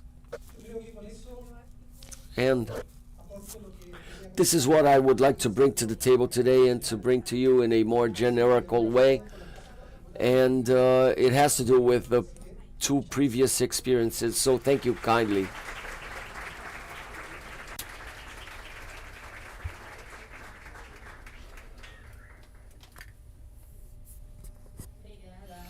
Thank you, Alan. And since the beginning of your speech, you reinforced the importance of the challenges in the museums, and in the end, bring in again the challenges that are a lot, but different. It's essential for us that in this process we have to know how to deal with them, and this articulation in group, this changes and the interaction among the institutions are very important to strengthen the mediation practice, not only in the museums but also in the cultural centers, galleries, and some other institutions. To exchange these experiences in this contest is important, to share the tools and to rethink about the procedures and to have new ways of methodologies and participation, such as Silvana brought some questions, I believe that this all invite us to the cultural experiences, what we choose to remember, or who will be forgotten, who will be responsible to this narrative of the past, and with the exclusion logics that will be a symbol of the future. The mediation is not only a pedagogical tool. And just remember about what Silvana said, it's a dispute process, it's a political and also a collective work where we have a traditional format. And just to finish, we would like to think about this new perspective of memories, recognizing that it's a dispute for space, recognition, belonging, as I said in the beginning of this debate. And the cultural mechanism must be leaders of this dispute. And yes, it's possible to create these cultural spaces of memory and also a place to a reimagination of the future, so as we can have more justice and more diverse future with more consciousness about our past that brought us to this day. I'll finish my speech now, and I'm just asking to my colleagues here if they want to add anything else, just to open for the Q's and A's. So we will open for the questions and answers for the panelists. We can start now, please.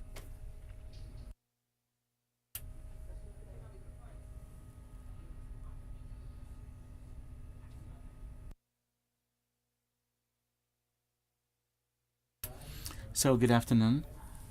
My name is Marcelo Valles. I work in the Travesty space, which is downtown. I know Lucas and I know Silvana. And we live. Can I hold the microphone? Yes. Thank you. So, we have a challenge between culture and health, and we have a problem that is, it's a hospital that is isolated for a long time. So we have some problems over there, and we want to show that this space is alive and has a lot of power, but at the same time, this was built more than 100 years ago. Back there in the past, we had torture in the place. So we want to build there a process of cultural mediation, but in a different way, because we have two interests over there, which are culture and health.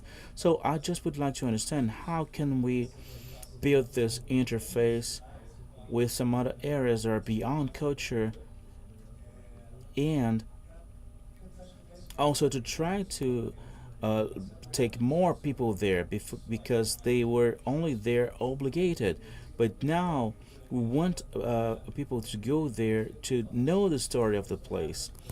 We have some people there, they're witness of the culture that we are building over there, but we have this past which is a curse for us. So how can we build this relationship and this partnership? So it's a dispute of who is inside and who is outside. So do you want to add anything about this?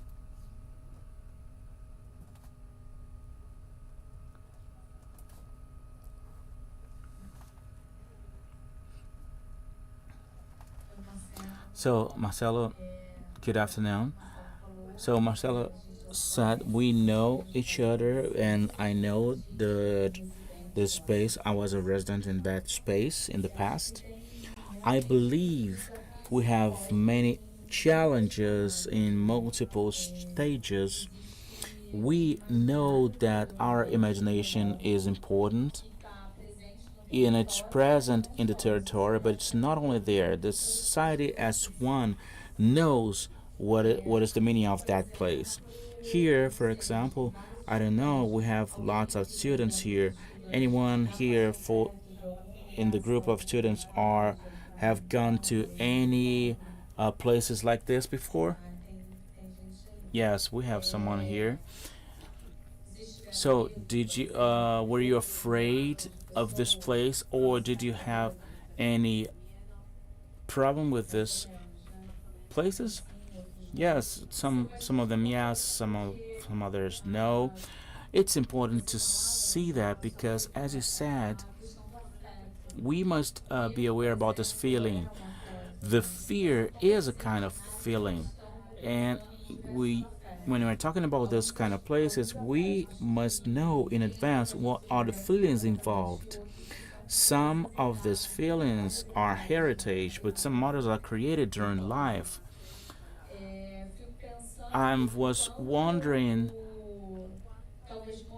how we can mobilize the memories from the territory. Could be a possibility to try to understand that we have many other feelings than the actual narrative that we have over there, which means also to recognize the disputes that are inside of the territory. I believe it's interesting to think about this because I remember that we did an action in a territory with a group of artists, and we had some people that supported us and that brought this narrative of feelings with that territory, with a different feeling, positive feelings from their childhood, and some other people had a glance in the fear side. So the dispute is real, it's in and out all of the time, but it seems to me that it's like this. We have to try to fix this, not acting alone. We try to understand what are the possibilities of partnership in this case. You are in a crossroad among art, health, mental health, and we know that we have lots of difficulties to think about this role as a mediator. I'm not contributing a lot, I'm just saying some words here. It's not a real solution, but I believe that these are things that we have to rethink. I imagine that we have some people from other institutions that maybe do not know this institution. We have to create here some new dialogues and new partnerships to contribute not only with the project that we do, but also in the project that we would do in the future. Because we are working the same sector, we have to be a group acting as one and to be in a win-win situation. Are you okay, Marcelo? So, I just want to add something about what Silvana has just commented, and also inspired by what he said, is that I believe that we see ourselves as institutions that contribute with the little details, which means that we are far from having the resources that we need. We know that.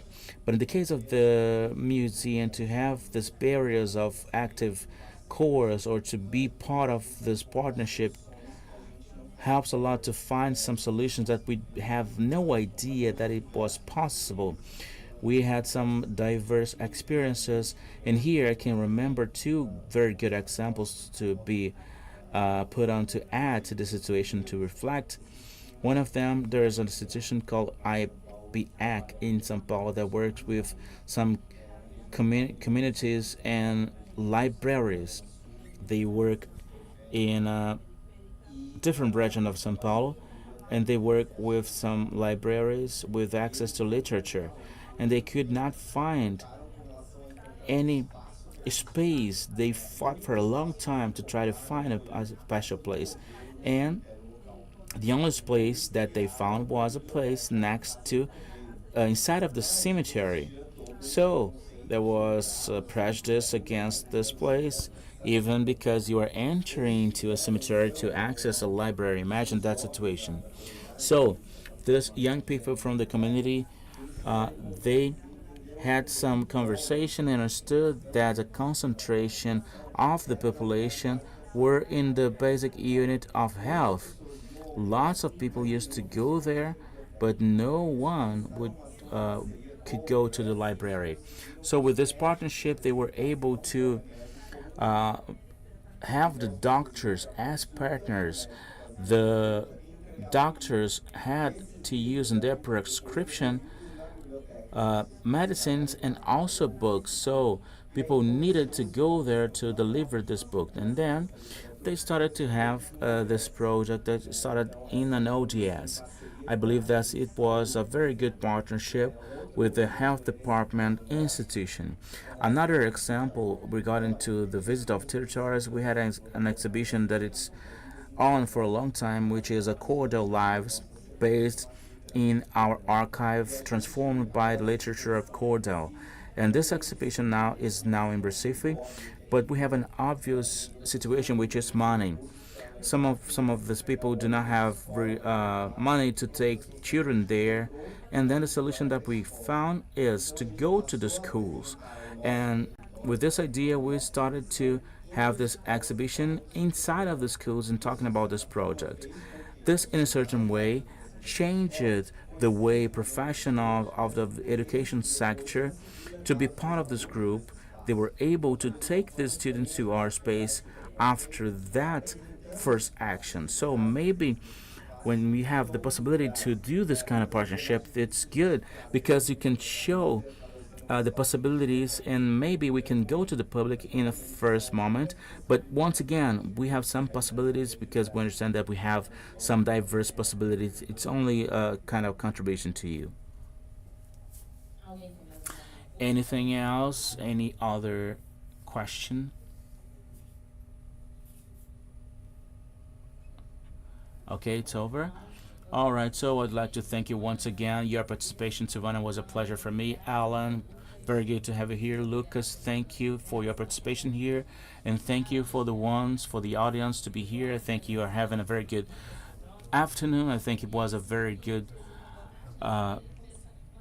topic here. We will continue the second roundtable. Thank you once again.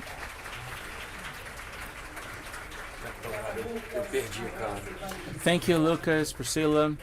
It's very important, this contribution that you're giving to us. Now we have a pause of 10 minutes for the coffee break. I would kindly ask you just, I believe the ones who are with the headphones, if you're leaving, some students will not remain here. Just remind you that to deliver back the headphones. Thank you. 10 minutes break.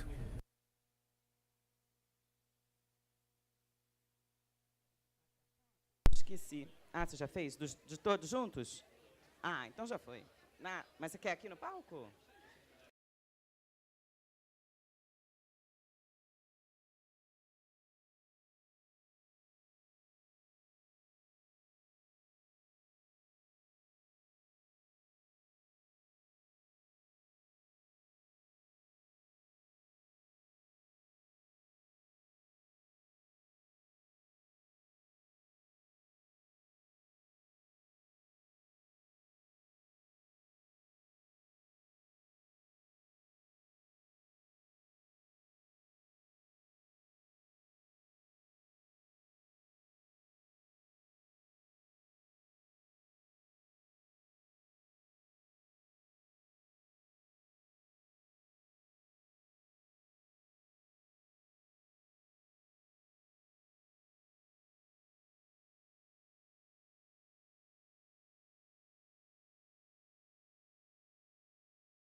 which will talk about contemporary artistical experiences and memory as a disposal for memory as a central element to create poetic and individual and collective memories. Please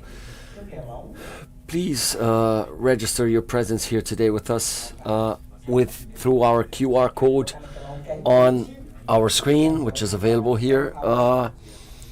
And okay, there it is. Thank you kindly.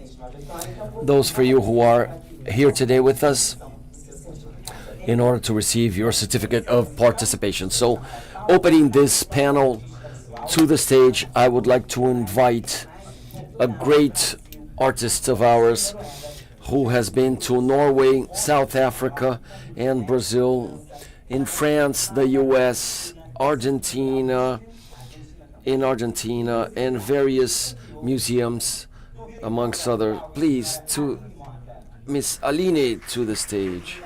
Welcome, Aline. Make yourself at home. And our second guest is a visual artist in Rio, and he maps out the African American memory, biographies, urban and in Brazil, and 9 other cities as well, countries as well. Mr. Fernando.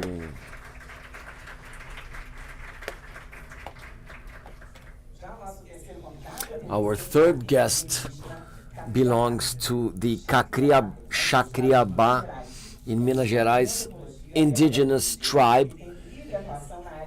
He is a master in ethnography, and he's an artist. It is an honor to welcome you, Mr. Edgar Cacriabá, to mediate this debate. Historian, master in visual arts, and currently curator of the Bispo do Rosário Museum, Miss Carolina.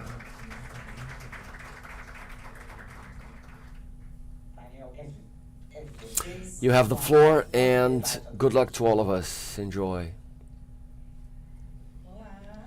Hello. Good afternoon to everyone here today. It is a pleasure to be here today mediating this debate with such great artists. I'd like to open by self-describing myself. I am a Negro lady with black hair, curly black hair. I dress a beige blouse, black shoes, and black pants. I am Carolina Rodrigues. I am the curator of the Museum Bispo do Rosário, which is a museum which has as a main goal to preserve the memory, which are difficult, which are delicate, without reenacting the violence of the people who were victimized by colonizing processes. And today with me here, we have 3 artists which, in their own particular way, materialistic and different approaches and supports, work towards the preservation of the memory of voices which were historically silenced, amplifying the visibility of narratives which are so relevant so that we may build possible futures. Therefore, I'd like to open by Fernando's discourse, and if you may open this panel for us, Fernando, and then we may chat. Please, go ahead.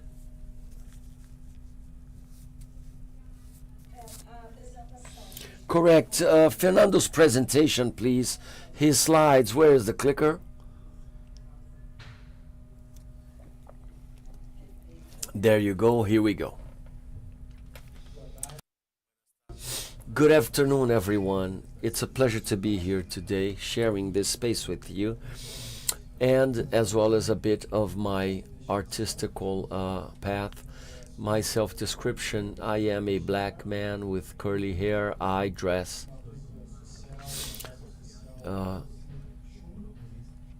dark gray pants and shirts and white sneakers.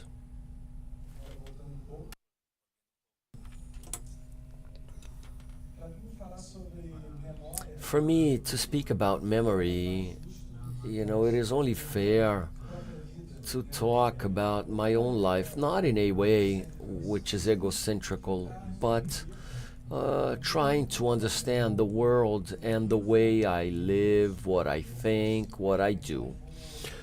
Therefore, I will try to explain a bit to you guys how this little kid you see up on the screen began his artistical trajectory. My name is Fernando Sawai, but for many years I have signed my artistical work as Kazé. Many people know me by this name. Today I sign only as Fernando Sawai. Kazé came to substitute a Fernando who did not yet know who he was and understand his role in the world. And years from, till today, I was able to understand myself better as an individual, and I reclaimed my original name. I am a father of two beautiful boys, which have established my way of thinking and seeing the world. I am a son and a brother. I am the son of an only mother and and the brother of a girl, a sister. I was raised and I grew up in Copacabana, watching my grandfather working very hard to raise my family, his family, my mother all by herself, raising two kids, working like crazy to make ends meet and to give a bit of dignity to two children. And this for me was always a north in the a point of referral. These two references, it brings tears to my eyes a bit. These were two basic references. I'm sorry, excuse me. They were two bases for my personality, because it is difficult to come to think of it in a world of today without these people who fought so hard so that I might be here today in this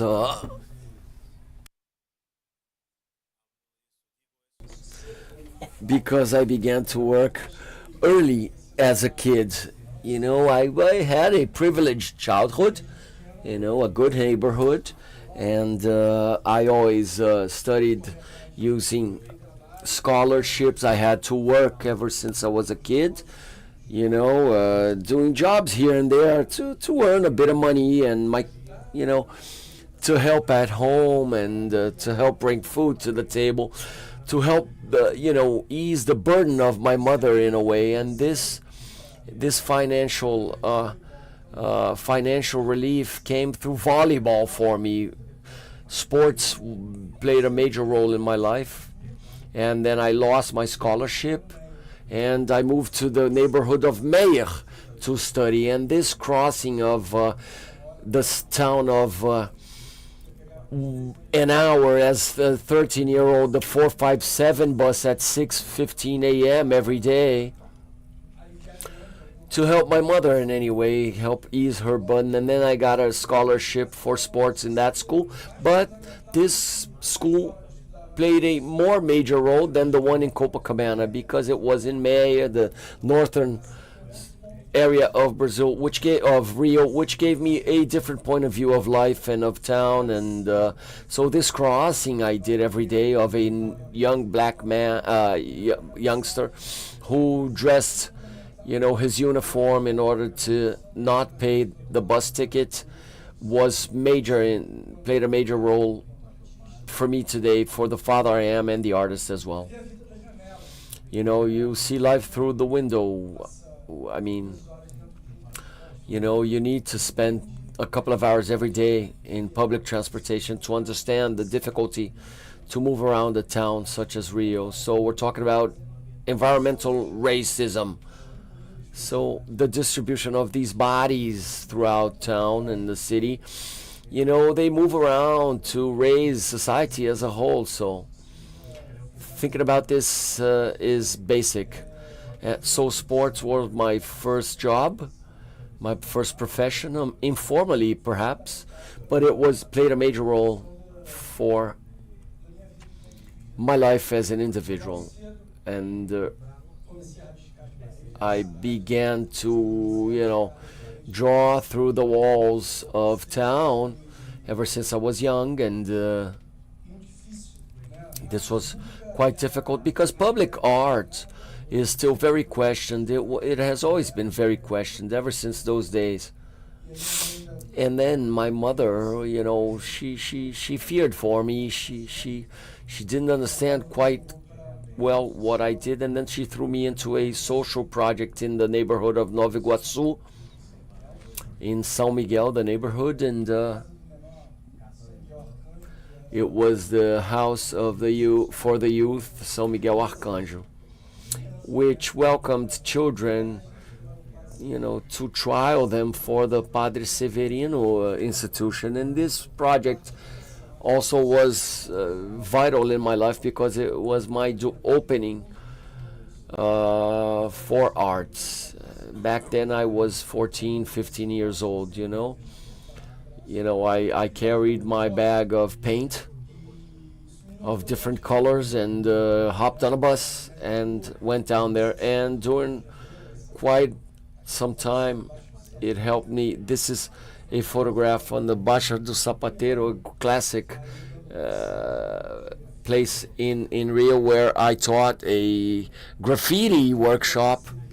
And this helped me to understand the importance, the relevance, how important it is for you to think about what you're doing and contributing to town.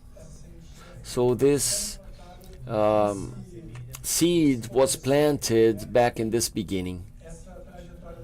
So this whole trajectory took me to a profession which some informal professions and some formal ones. The first informal one was graffiti, as a graffiti painter in the alleys all around town, but graffiti brought me to graphic design. And then I studied graphic design when I was 17, then web design, then motion design, and then I worked in advertising agencies for 10 years to keep my dream alive. And graffiti was my opening door from this informality and this incoherence, which is graffiti in town, which was vital for me to give me a north. And these two works of art I like very much because they talk about what I was going through back then. A moment when I felt, locked in a small box, following rules and timelines and timetables and castrating my creativity at times.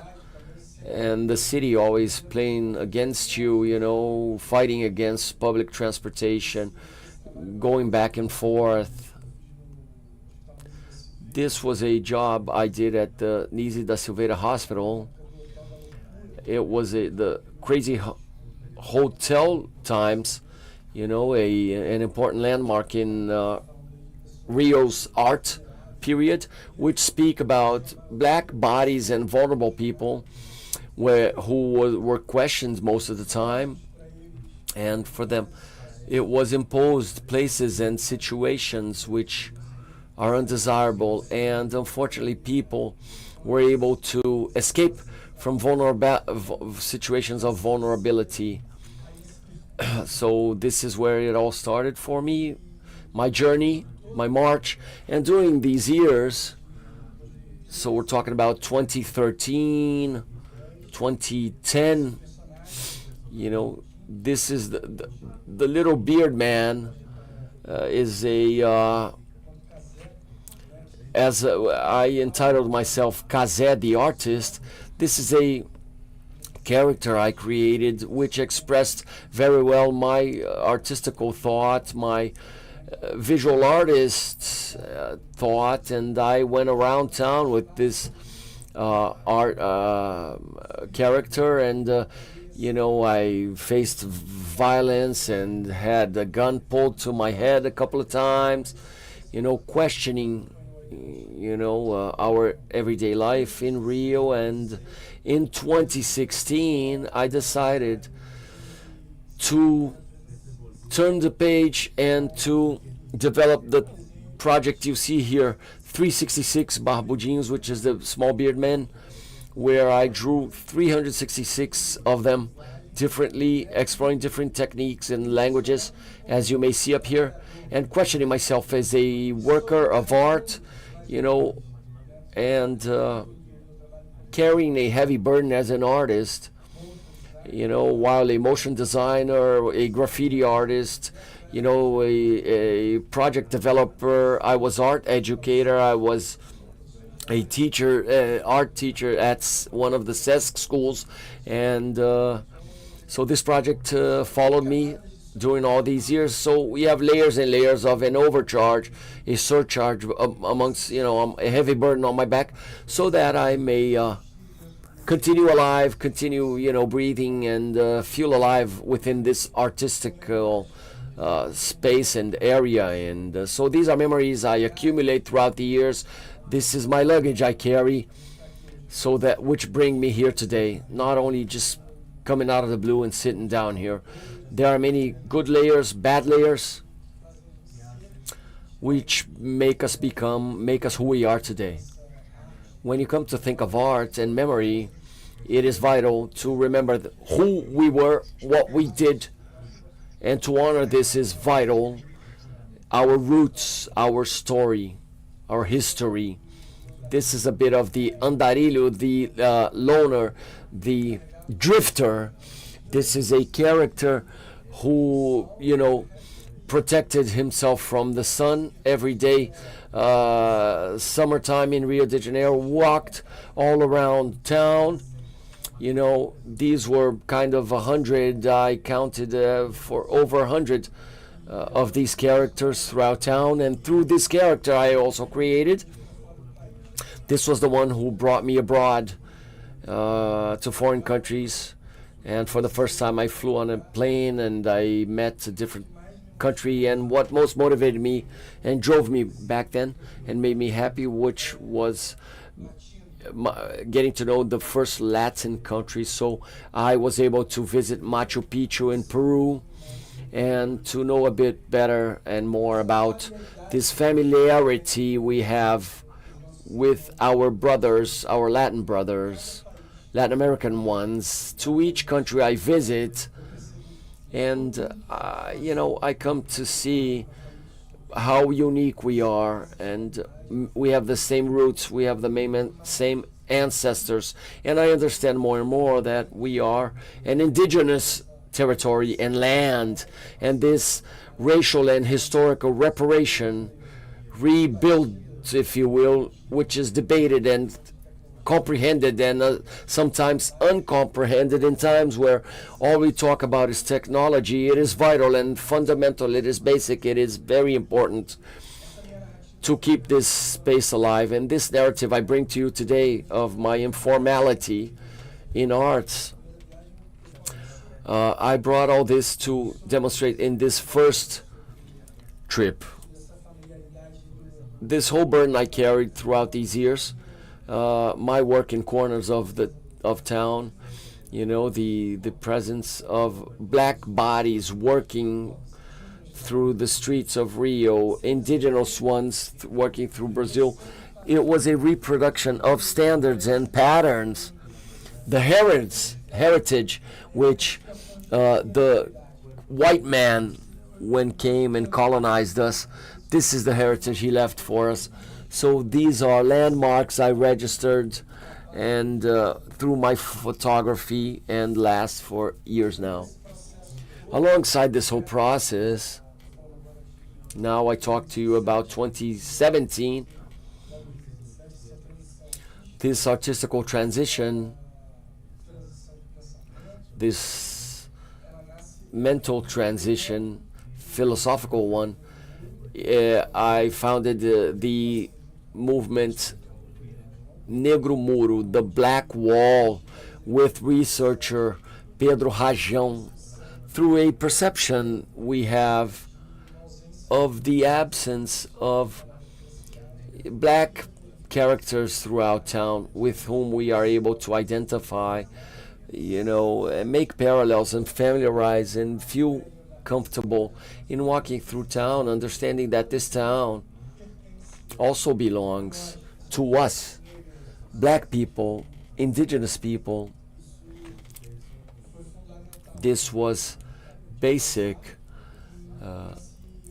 when we think about it, and then the cartography of town is born, and it is a project where I signed more than 70 walls throughout Rio de Janeiro, Sao Paulo. We hope to join new paths and projects as well.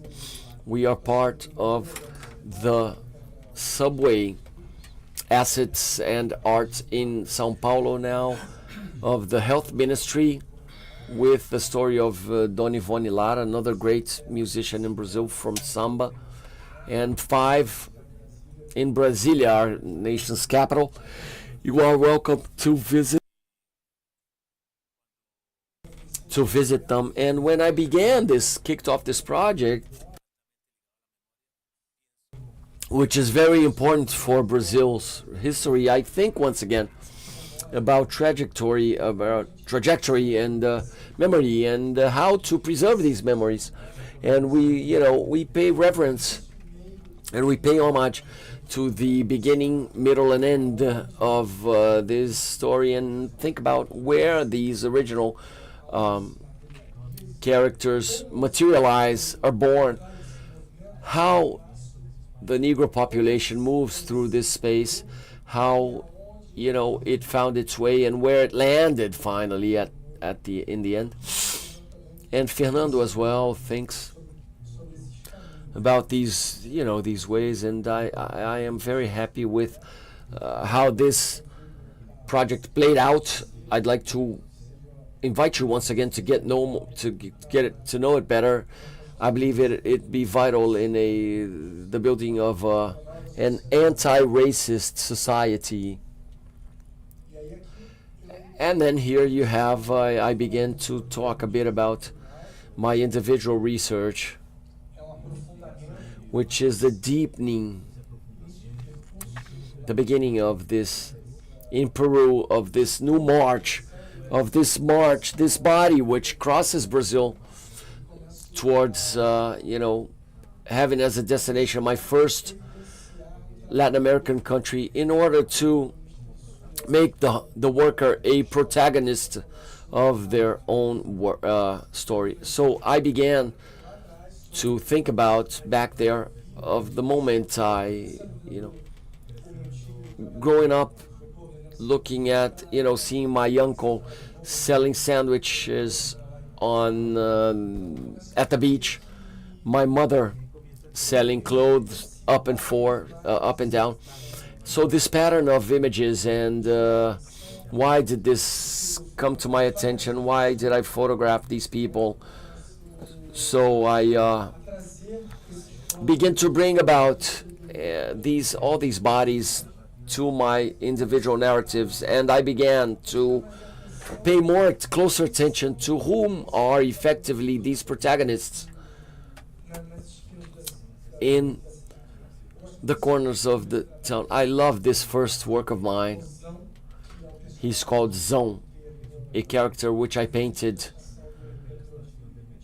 in front of the metro station of Irajá. It is someone who's there. I'm not sure he's there till this day, but he's a basic reference when you are in Irajá. You see Zão there selling his, cookies and crackers, and when I bring him, it has 5 meters.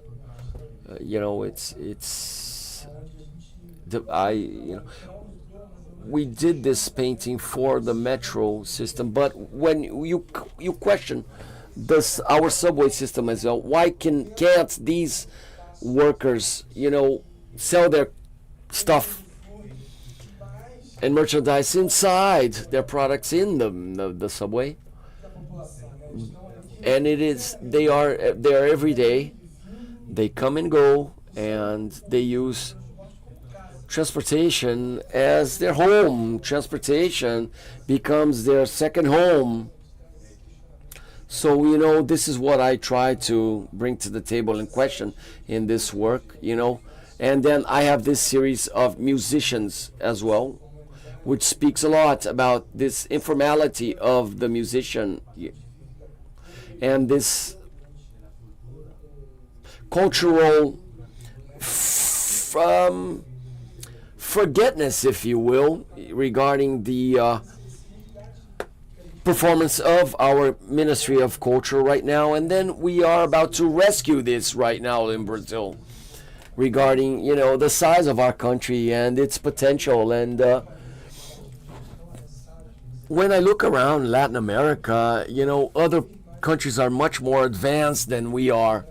So more and more we must access these spaces, these areas, discuss this, regarding indigenous art, black art, these movements, this is what makes us remain alive and pay homage to this indigenous land and sacred and black land as well. You cannot think of my work in Rio without thinking about the story of St. George, regarding thinking about, neighborhoods such as Quintino Madureira, Mr. Portela, protagonists and personalities which are, fundamental to Rio de Janeiro, and this religious syncretism, this donation, if you will, this religious donation. It's about work as well. It's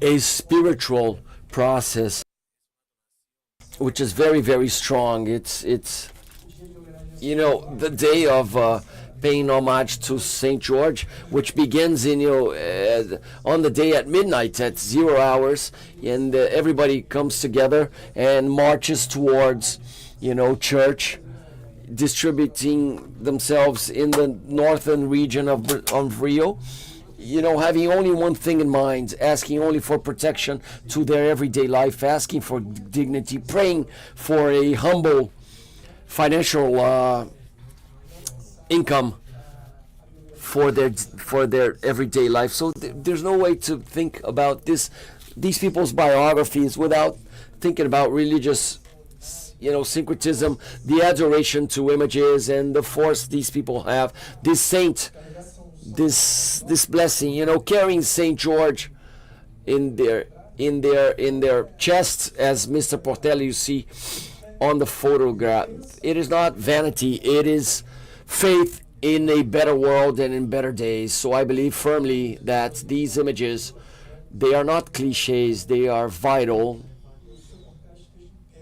for Mr. Portela to be there working hard every day, selling his fruit on his fruit stand. So I firmly believe that this sentence makes sense every day. City is a memory which leaves good memories. The downtown is an example of that. You have examples of this city and this, trying, this tentative of, I love bringing up this work. This is a biography which I was very happy to build, which is of an artistical residence I did in Paris, this wall, I spent 4 days observing these bodies in movement, these Negro bodies, in an avenue which is known as an Asian avenue. So you see these bodies in transit, often, unfortunately, with their heads held down because they do not feel safe. Whenever I think about this and I observe and I look at it closely, I think about bringing them as, in a place of force, a monument of pleasure where they could be able to raise their head and hold it up high strongly. And the return I had of this regarding this painting was moving, really, frankly, because as soon as I concluded it, a black woman approached me and she was truly happy, and she talked to me about the importance of having a woman who faces this with, holding a baby in her arms. So I believe this work had a very important. Unfortunately, this was erased in a brutal way. It was destroyed, but I am sure that a certain layer of this memory was implemented during at least a year. And in this deepening of my research, I gladly was able to, fortunately, visit other Latin countries and Latin American countries, and throughout these voyages and travels, I was able to visit Ecuador, which is also very similar to Rio and Brazil. And the city I visited is a small town called Cotacachi, located 3 hours from the capital of the country, Quito. I spent 3 years there. I spent 10 days there observing the life of these countrymen, and I was able to bring forward the work of the woman from the Andes, if you will, the force and strength of the roots of that people, which they were trying to recuperate, to rescue. So this is a work which makes me very proud and continues to have an open dialogue, which this work which I developed in the city of Bogota, Colombia, with a more contemporary perspective of Perla, a street worker who leaves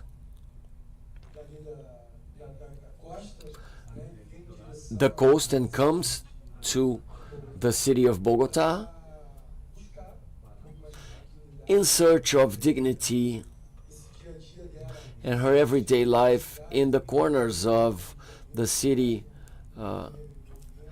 And then she ended up in Rio, another body in movement, and in the corners of town. So I work very much, as you can see, with primal colors. You can see a lot of red and yellow here in order to, because they dialogue very much with the life of these workers. So they are under the sun. They work 24/7. The intensity of the red, the red blood which runs through their veins. These are colors which to me are vital for my work and to build.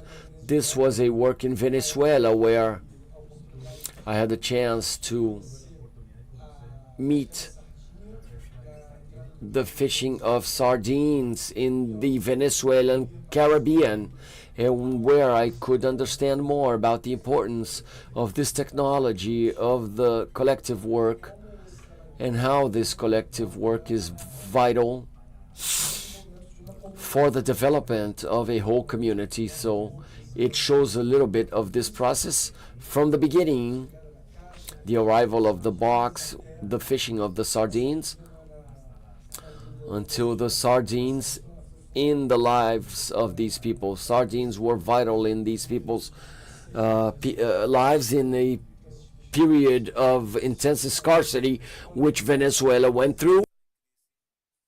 So these fishermen, when Venezuela was in crisis, these fishermen fished and these sardines and freely went door to door to distribute sardines in this island, and they ended up saving many lives and families.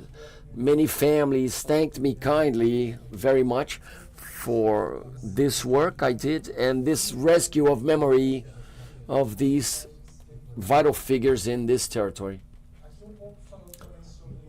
A bit more about this job of Luis Moraes, which goes up to the screen.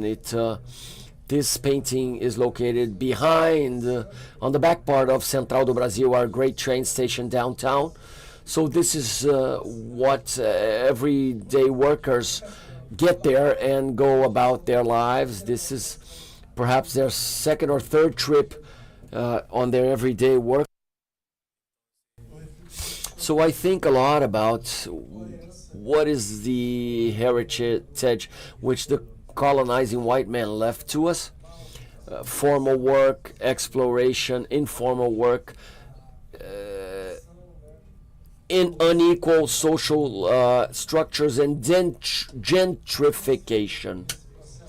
And in this process right now here, this one I bring to you the object as a subject, as a main character, as a protagonist, as an evidence of this memory, which is built through manual labor.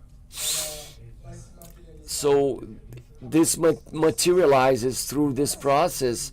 It is born through this process of photography. Then photography goes to the notebook. From the notebook, it goes to the screen. Nowadays, I use cardboard as a support, which is due to its fragility and has straight to do with the fragility of the everyday worker, and unfolds through this job. So this is a bit what I brought for you today. Thank you very much. I hope you liked it. Thank you.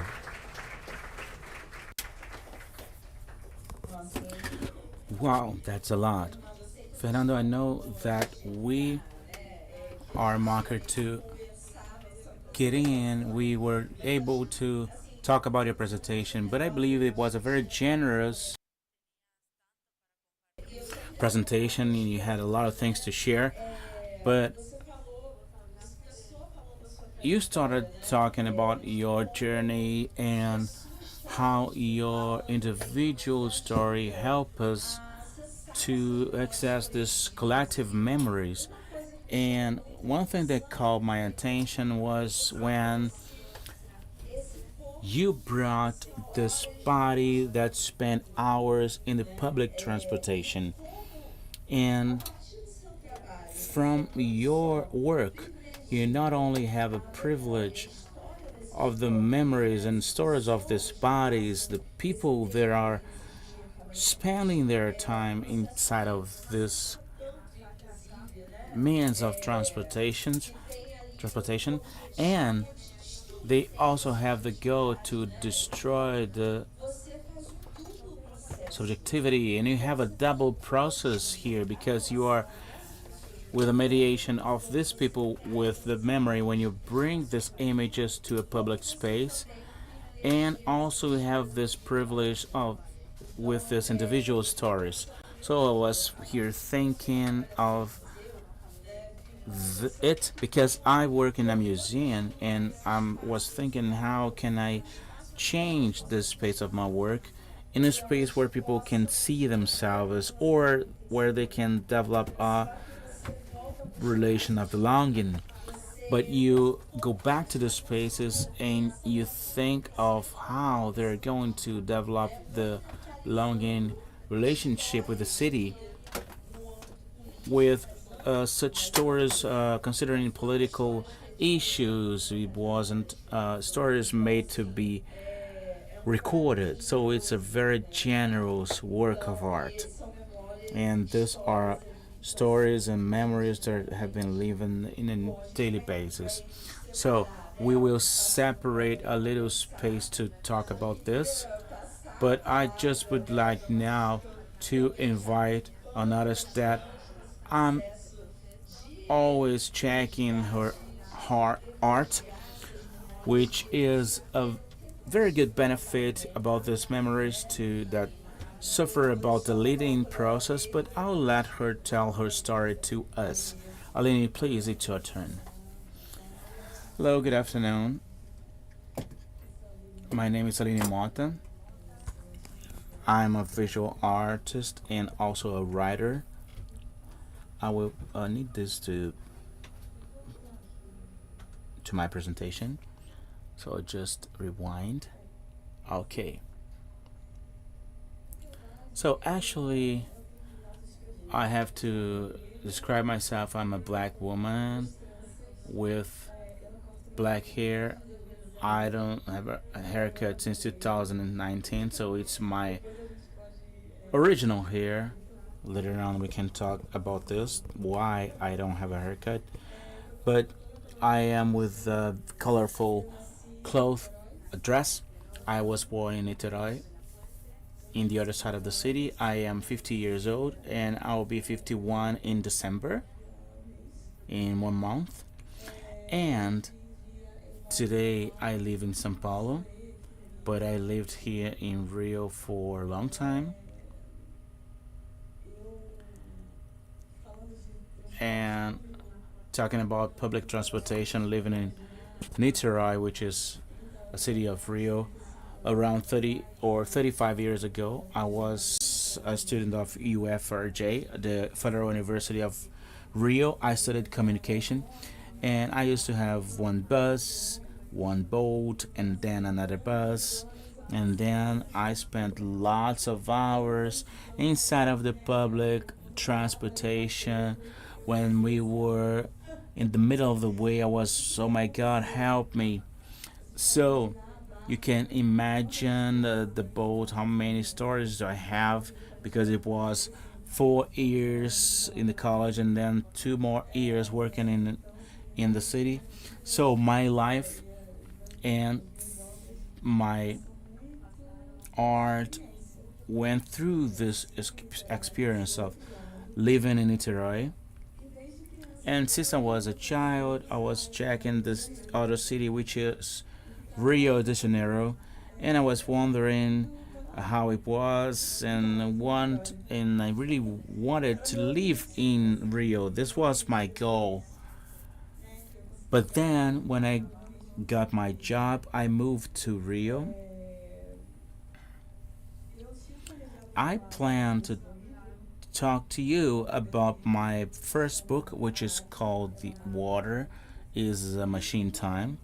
But as I can see that many people here do not know anything about my art, I will talk about some other thing, because I have some plaques here. When they show me the sign to stop, I will stop, because I'm able to be talking here forever. So you know that, right? Okay. So just to tell you that I had several professions. I wanted to be a cinema producer, but I went through the entrance exam in 1991. But I wanted to do a cinema, but I didn't have the courage, because even having this in the Federal University in my city, at that time, we didn't have a real cinema activity here, because in the 90s, the government ended up with the institutions that supported cinema activity here in our country. We had movies such as Carlota Joaquim in 1995, and then Foreign Land. We were almost 10 years without any movie. So I was inside of this historical scene that looks so distant, but it's not. We can see some things repeating. We see some cycles coming towards us again. So I took 2 decades to do my first movie, It was only in 2017 from a story that I got from Itaú Cultural, and I was 42 years old. So it was decades. I worked with cinema as a continuing professional. I don't know if you know what it means, but we can talk about this later. But I was part of the team. I used to wake up at 4 o'clock down, and I used to work there in many different movies, most of them commercial movies, comedies, and even terror movies, all of the genres that you can imagine. And I was dreaming about making my own movie. I was thinking like, whoa, this, I don't want to do this or that. But I was 15. I spent 15 years of my life thinking about this. Some people have a very fast professional history, but I took 2 decades. But I believe that my grandmother helped me because she was around 100 years old. When she was around 98, she told me a secret. And from the secret, I did my first movie, which is called Plot on the Empty Space. It's a movie of 8 minutes. And then I had some other movies based on some other people from my family. And then I had some other fundamentals. There was a project that I did, a research that I did in Nigeria. And then I also did a natural daughter, because I know there's some people here from Sesc Copacabana. This is a catalog that was produced from Sesc RJ, but was also part of our exhibition that ended up 1 month ago, right? And from this gigantic research process about a grandmother called Francisca, we had only a few information about her, but I knew that she was born around 56, 800, and then she was a slave in a coffee farm. Her name was Francisca, and also lived in Vassouras. And that's why I went there in Vassoura. It's 100 kilometers from here. I looked for lots of information about her, mainly in the churches, and I really found some information about Francisca. I don't know exactly if that was my Francisca, but I did the story based on that document, which is a death certification of a Francisca in that city. This is the natural daughter. And then I wrote this book, which is called Water is a Machine, is a Time Machine, that was launched by the Circle of Poem. It is not exactly a poem book, but as the market don't know how to deal with these different formats, they call it poem. And I think it's funny because it looks like it's a generous genre that we can consider many different works as poem. I started to write about some other grandmother, and then we have some other characters, and then we have lots of characters to work on. And then people are a little bit confused because who are you talking about? Now I'm talking about Ambrosina, which is another character. And once again, I didn't have much information about her, but I knew her complete name, Ambrosina Cafezeiro, and I knew that she had immigrated to Rio around 1850 and she was from Bahia. And I was thinking about this Bahia and what kind of Bahia she belongs to. And then I started to do research about this. We have some information about it in the internet, about some documents and a website called Family Search. I don't know if you know this, if you want to work about your family tree.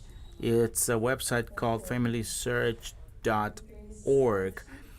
I got inside of this website and I found some docs about Umbrizina's death, and I'm really sure that it was her. And it was in fact saying that she was natural from Bahia, but not a certain space, the certain place. Well, I've got this document and started to write some fragments about this story and started to imagine and to think about this, and I started to create a story. And I believe that this term, it's a critical fibrillation, is exactly this, is to do newspaper information. Maybe you say, well, maybe it's not the real truth. You have to be aware about this information, about the sources of information. And something that I wanted to tell you is that we always try, people always try to take out our courage, saying that we will not find any documents about our family, that the materials, documents from slavery were burned, or because we had some episodes in the past. So I want to tell here to you that it's not truth. And most of the things that we can see as slavery documents, not in the cover reading slavery documents, but any document from the 19th century is about slavery. The inventories from that time on, the testaments from that time, all of them are slavery documents, and they were not burned. They are not burned. So it's possible to find this information. Of course, you need to be patient and to have money, and we know that black people and Indian people do not have both things. But what I could find was a lot of material about these people.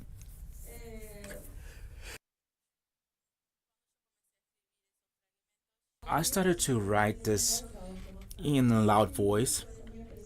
That's why the beginning of my presentation is about this lecture in a kind of test to see how was the rhythm, it was fluent or not, and the reception of the public about this art. And I started to create some different clothes to present myself. This one from the picture is a mixing of many things from the 19th century. The part above is based on Arlequin. It's a character of Carnival from Rio. That's why we have this forms. And then we have these colors and these shapes. And after some time, I checked that it was a Victorian model because of tuberculosis in Rio. Before that, in the 60s, if you check the pictures from people from that time, you can see that they didn't have this part of the dress, and this was getting close to our head. And then in the 19th century, we got this model. And then we also have this kind of skirt because it was a projection of images.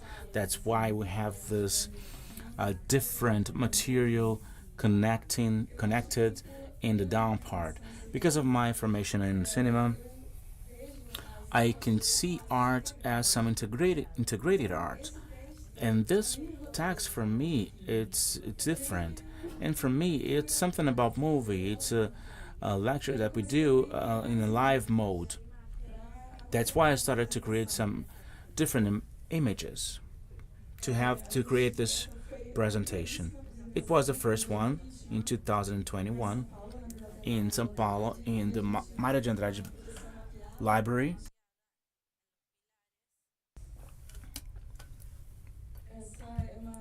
This is another presentation mapped.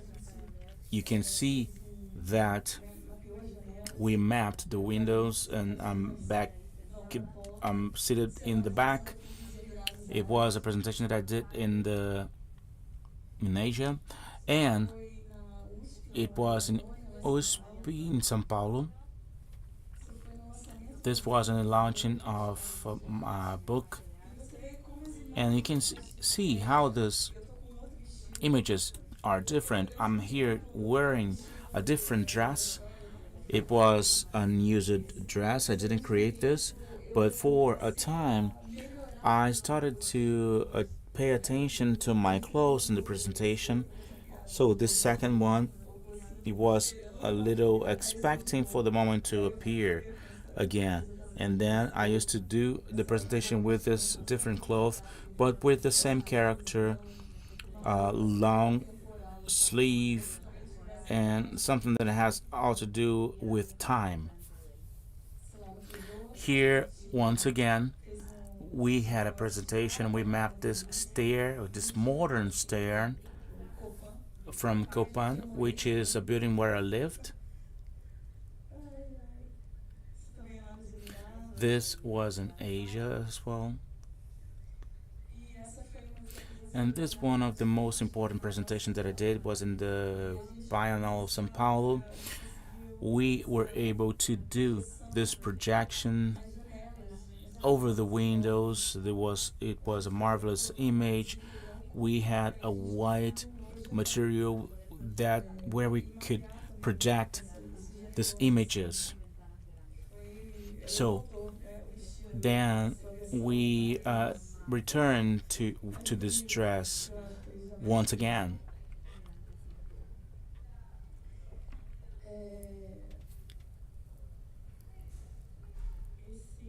So this mental map is different.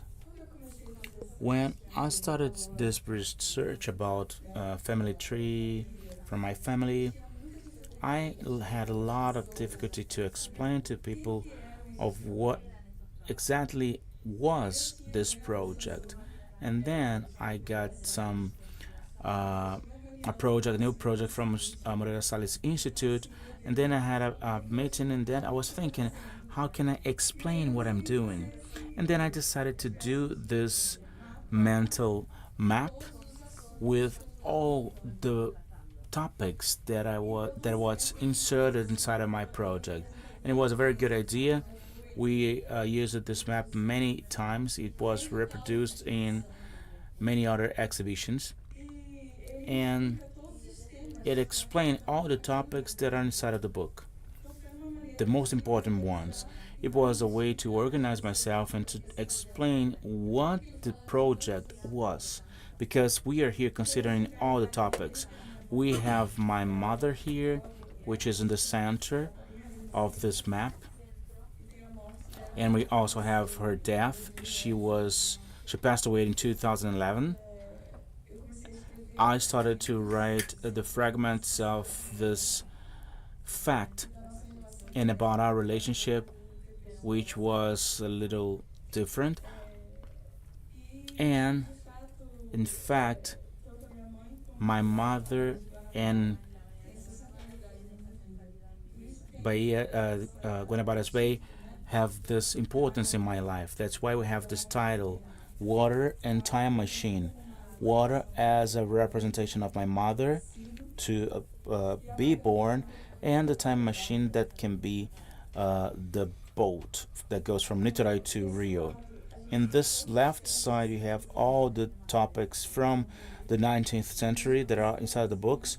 So we start with Ambrosina, and she had two daughters, which is Micaela Iracema.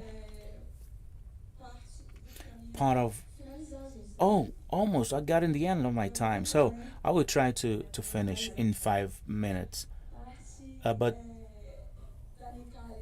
part of Nicalis was only about stories that my aunt told me when I was a kid, and Michaela Irisama. The fragments that are inside of the book were from some news that I read in the newspapers at that days. It was a shock for me to find out this news, but I hope you can read this book or to watch my performance at any time. There is a movie of 30 minutes that was here at MAM, the Museum of Art here in Rio, but I hope we have more exhibitions. I believe we will have one in December. I think so. Stay tuned. But I looked for her name in the National Library, and when we enter into the website, you can see a place where you can find all the newspapers in a digital form, and then you can just type a name that you're looking for, and then we have this shocked new. And then I started to write about this, and all of this stories connects to Machado de Assis because he wrote something about father against the mother and Ambrosina in this death certificate saying that she passed away in the street Everest da Vega, where we have the quarterback of police. So I thought it was a very strange coincidence that she used to live in that place. There was a special place that was there, and where women used to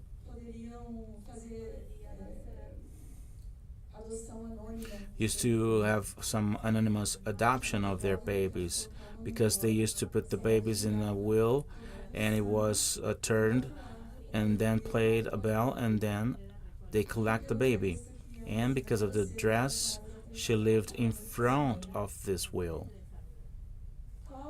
And who is writing a science fiction that could come up with ideas with a lot of coincidence? So I'm quite sure that you look for the story of your family. You will have different stories that maybe can turn into a movie.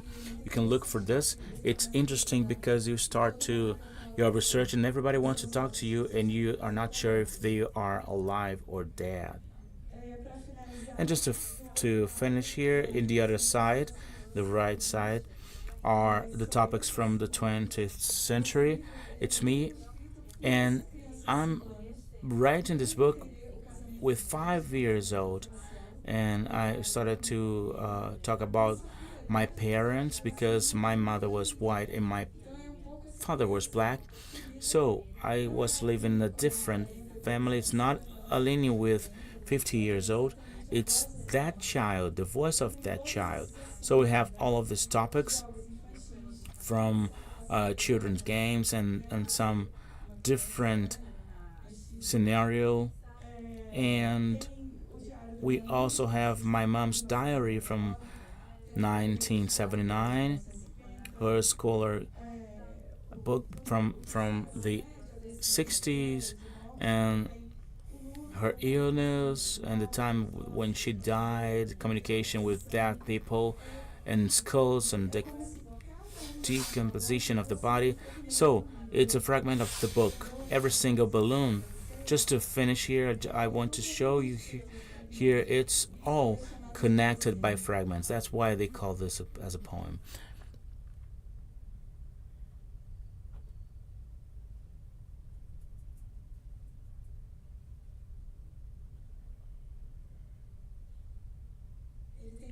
So it has lots of pages, they're in blank, and it gives us the possibility to imagine and to fill in this blank. So thank you once again.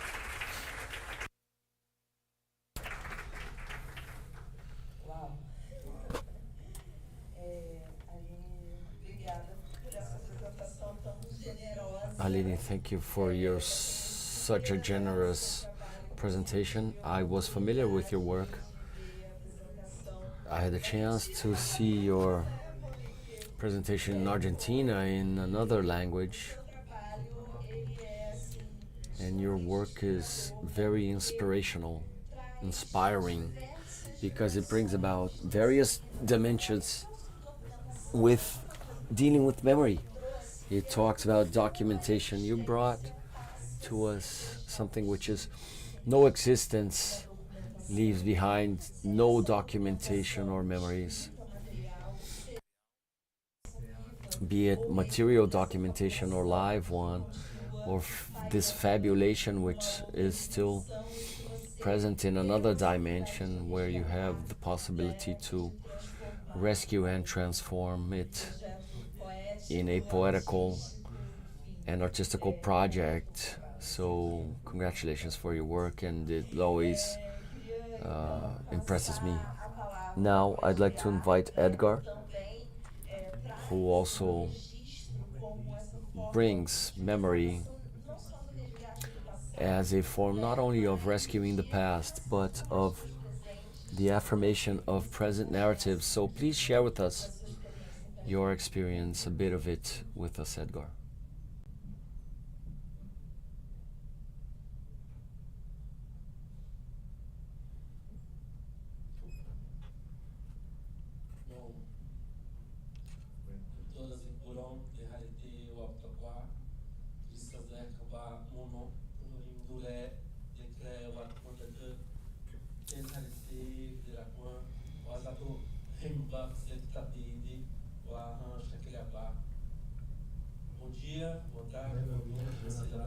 Good morning, good afternoon, good evening. I'm not sure what time it is.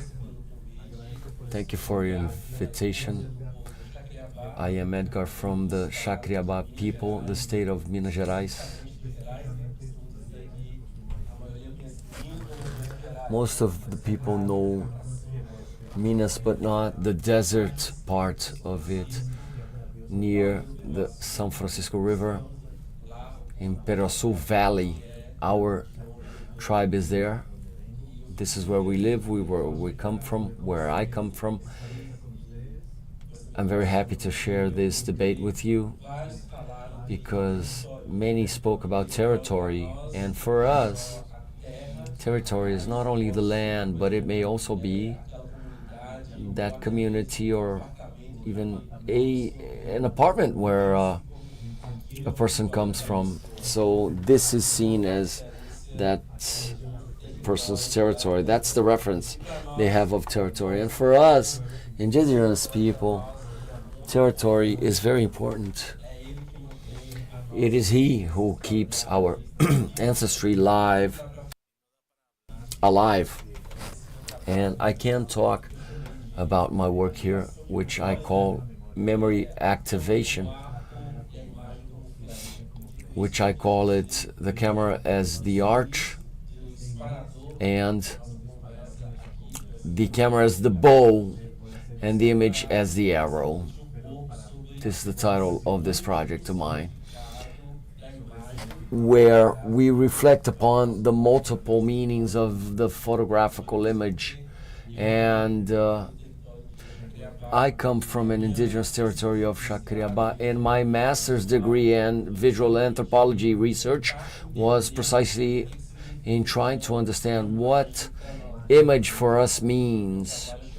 And in my work, I call this ethnovision, the indigenous look which goes through the lens. Not only this seeing which goes through lenses of cameras, but which goes beyond and interests us more. So, speaking about memory, it is also important to explain to you how this image and imaginary are intertwined, mainly in the history which was built about Brazil. So I like to make this comparison. So this is a classical painting about Debrea, which has painted the indigenous, and over here I have a relative of mine also with his new arrow in hand, which to me is the camera. So what kind of weapons are indigenous people using today as opposed to back then to tell our story? And this is an intervention of Denilson in the Digital Archer regarding these new connections which indigenous people are coming into nowadays. This image shows specifically the ethnophotography of this indigenous look, which has also a anthropological look visually. It is not so recent, but it is not so well known as well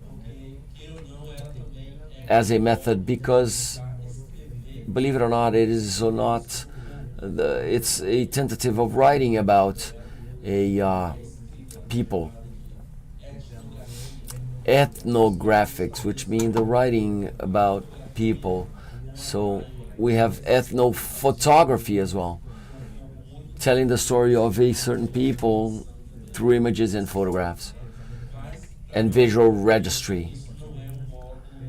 To us, this is not a new way, to be honest, because these various ways of writing and perceiving the world is something which is already part of our own culture or ancestry.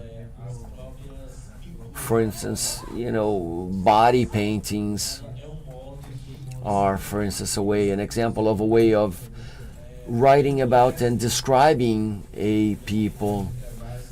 Our territory is located in the Peruaçu Valley, a region where there is one of the largest caverns in the world. It was recently named as a UNESCO's natural asset.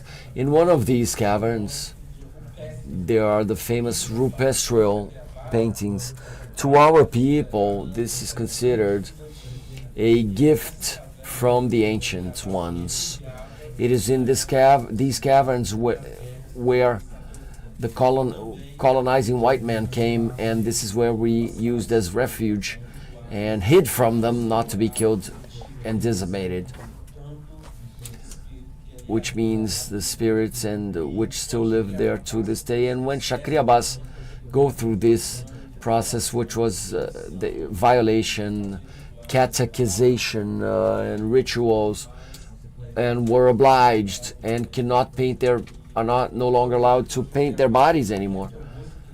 And recently, we have regained this territory and this land from the years of from the 1980s and 90s on, and only when there was a genocide of our people ordered by and performed by farm owners and landowners, this is the way we resuscitated our people. And part of the Chacriaba culture is precisely body paintings, which were impregnated in these rupestral paintings. Time for us and for the ancient ones is not a linear accounting, it is a circular one. So when you talk about memory spaces of memory, it is important to point out that each people thinks about their collectivity as their cosmological aspect, which is impregnated in their history in a circular and not linear way. So our people, for instance, traced various strategies in order to figure out how to strengthen our fragilized culture. We were losing it. We had no memory, and how could we rescue all this? So we were able to reawaken our culture, our traditions, our history. It's like a library. An example was our language, the Chacriaba language, which was not very spoken. There were only fragments which remained who spoke those languages, and others regarding this spirituality. The tribe leaders owned and remembered this knowledge and passed it on to the youngster ones and the new generations regarding dreaming, imagination, and registry of all this. So there were dreams, rituals where people learn to dream, and the when you tell this to the non-indigenous society, it's hard to understand. I mean, and they ask you, what do you mean learning to dream? How can you do that? Well, it's through the ancestors' memories of ours, and so it is precisely because there is not only one idea which is linear, but it is circular, not linear, as I mentioned before. The past, present, at the same time is present. So this is where we had the idea to bring this to photographing for our people. There is this word which is called himba. It means a concept, spirit, soul, or image. At times, we translate words such as photography, but there is no precise translation. What is image? What is the soul? What is photography? And for the people who speak similar, for instance, the tribe of Caos, they call this Carons, which is spirit, soul, or image. It's also photography or movie, but so everything has a specific meaning and a reason, which means whenever you photograph someone, it comes, there's this issue of ancestry, of the past, of memories, and this image which is carried somewhere, so they're spiritual image per se. And I came to think about this better because Pajé Vicente, our leader of our tribe, he said we must be careful because a photo is an image. How do you mean? Precisely, this is what he meant. From the point of view of a photograph, a person could also be interpreted and judged. So there are many, many reports. You have filmmakers, photographers, producers, documentarists, whom must stop production because something is going wrong. And so capturing of these images, for instance, in a context of rituals per se, photography and a movie may be produced, but with the proper permission of those who are participating in it. And then we mean humans and inhumans, which means those who operate the camera, those who are the elderly, that gentleman or lady, who of the world of the visual and the non-visual, what may and may not be captured and photographed and documented. So in the past there was this danger, this menace, this threat of not everything. For instance, this mask of the Matiza people of the Amazon pig image, this mask could not be showed to the public, the audience, to everyone. It was restricted, but today it is manufactured and this mask is sold. So as time goes by, people come up with different strategies to incorporate traditions into the real world. This is the selfie of the other, a kind of a joke. This gift of the ancient people from the ancient people to the people of today. The selfie of the other talks precisely about how in the past people were not allowed to represent themselves the way they are, their identity, their paintings, their hats and symbols. And today we are rescuing all this through the utilization of smartphones, images, social networks. Many of our indigenous relatives use this to say, look, we, the indigenous people, are here, and people are here present. Many people ask you, what do you mean? Indigenous people and tribes using iPhones, riding electric cars,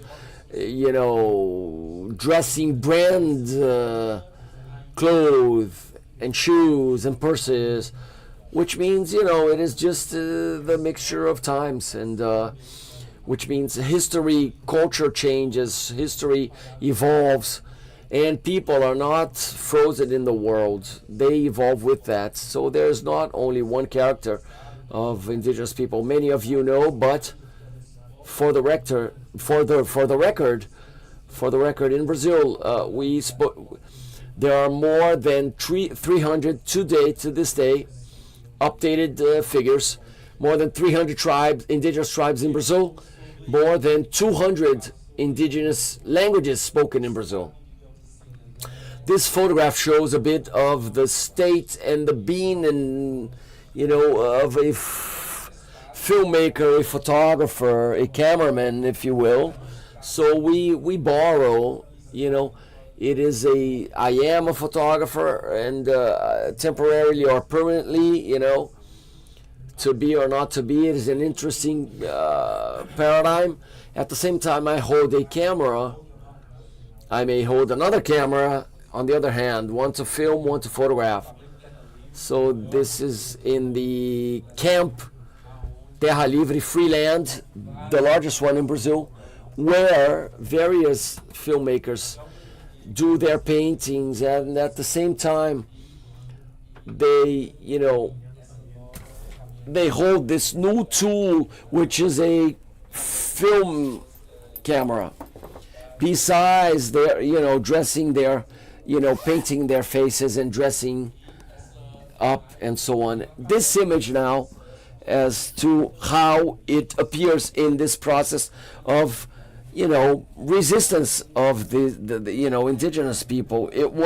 This idea was used as a tool to fight and to resist and to not give up and to stay alive. The arch, the bow and the arrow, as I mentioned before. And today, this is seen by us as this new instrument to help us to tell and retell this story from a point of view as a people, because we know that in the past, history, be it black history or indigenous history, has always been told from the point of view of the colonizer, not the colonized, if you will. And now we want to tell the other side of the story. And this image shows a bit what we talk about. This atemporal, if you will, a-timely way of telling our story.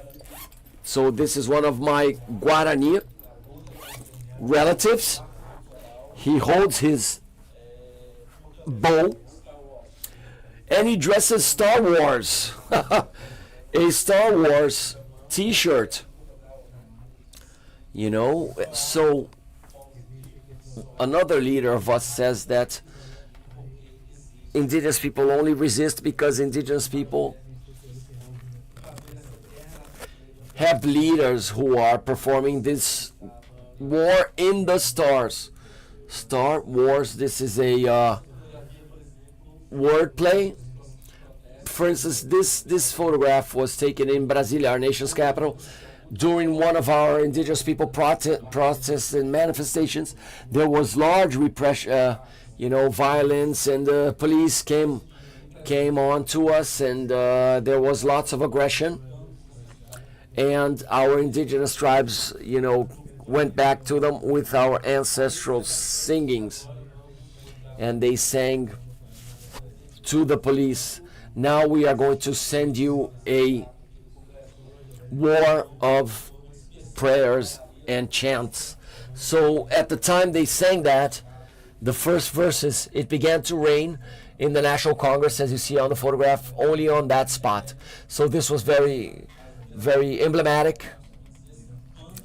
And we always say, when every legal resource is run out, there is the ancestral resource through a chant which invokes these memories of ancestors who are present here today. And when I showed this to a filmmaker, this photograph, he said his interpretation of this image, he said, look, in this photograph, this was the moment where Yanderu, the creator, sent his photographers to Earth to protect his sons. So in the vision of the other world, in spiritual one, there is a team of filmmakers, photographs, and artists who are ready to observe what is going on and to make the reading of.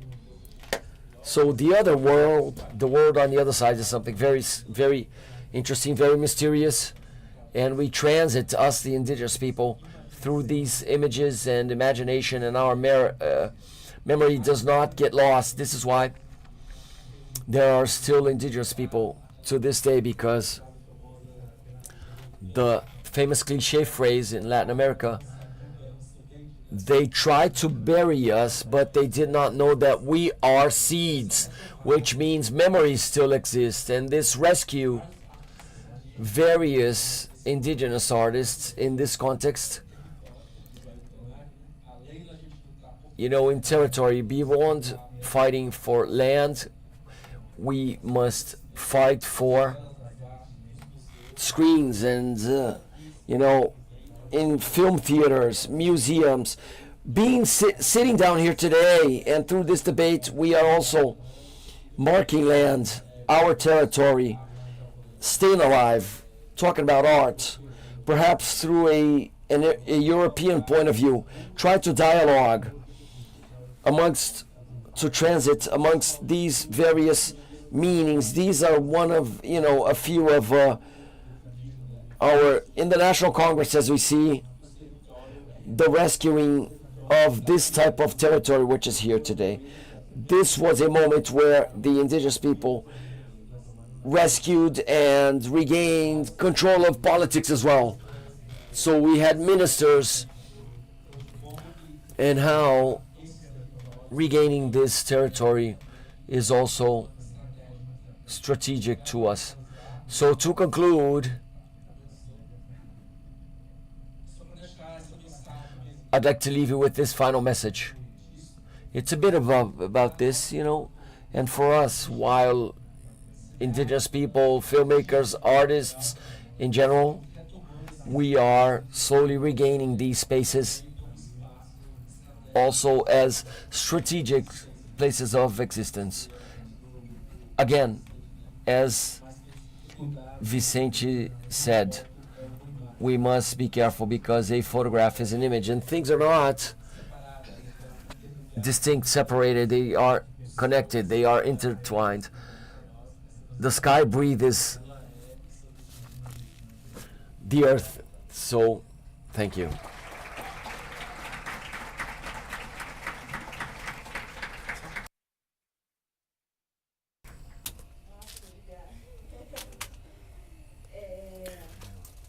Marvelous, Edgar. So you said so many things that I'm kind of lost, but I believe that we have something to talk about, which is about the colonization of some places and the capture of images, because it's interesting when you say capture the image, and from this image they're circulating from a place that you have no control over it. It has all to do with the colonization, where they separated the images from their authors, you were saying that maybe in 5, 10, 20 years, if we had some white people telling things about art, in a European perspective, maybe they could be talking about us. And to use these images to mobilize some debates that were be able to fit these narratives. And we're talking about memories. We are also talking about the right to recover the memories from the places of origin, places where we can consider that are original. So that said, I have lots of questions to do here, but first I would like to open for the Q&As from the audience. If you have any question, okay, can you help us? I believe that we can have some blocks of 3 questions. Is it okay for you? Okay. So I go 3 by 3. So good afternoon, and I was thinking about many different things, mainly because after Aline and Edgar's speech, and it's interesting to think that how the artist, just a minute that I have to read. We have a personal scenario to build a potentially a thing that it's in the interest of all. And with this concept in mind, what Carol said about fabulation, because basically this is what I want to talk about. We had a fiction that is created from a truth that is not only a historical truth and a social one, but it's also familiar and personal truth. And I was comparing this with the other table because we were talking about preservation of memory and reconstruction of the memory in the museum, and how this is a practice to be considered from now on.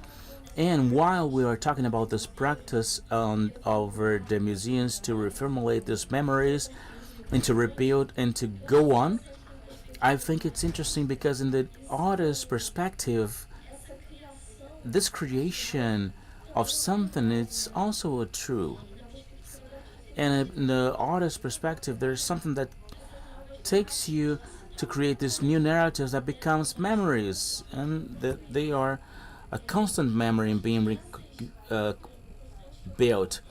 And these reconstructions are also a way not to be inside of that trap that you committed in the beginning to relive some traumas. So how can we protect these memories so as they cannot be only pain but also powerful acts? And then this post memory, maybe it's a practice from the indigenous community, because now we are going into further details about this, because this memory of the dream of something that was taken, not lost, but something that was taken and that it's being recovered by the dream, it's something that the memory is taken, and now we are getting it back. We are dealing with this term, and some things that came to my mind during this time. It's not only a question. Okay, thank you.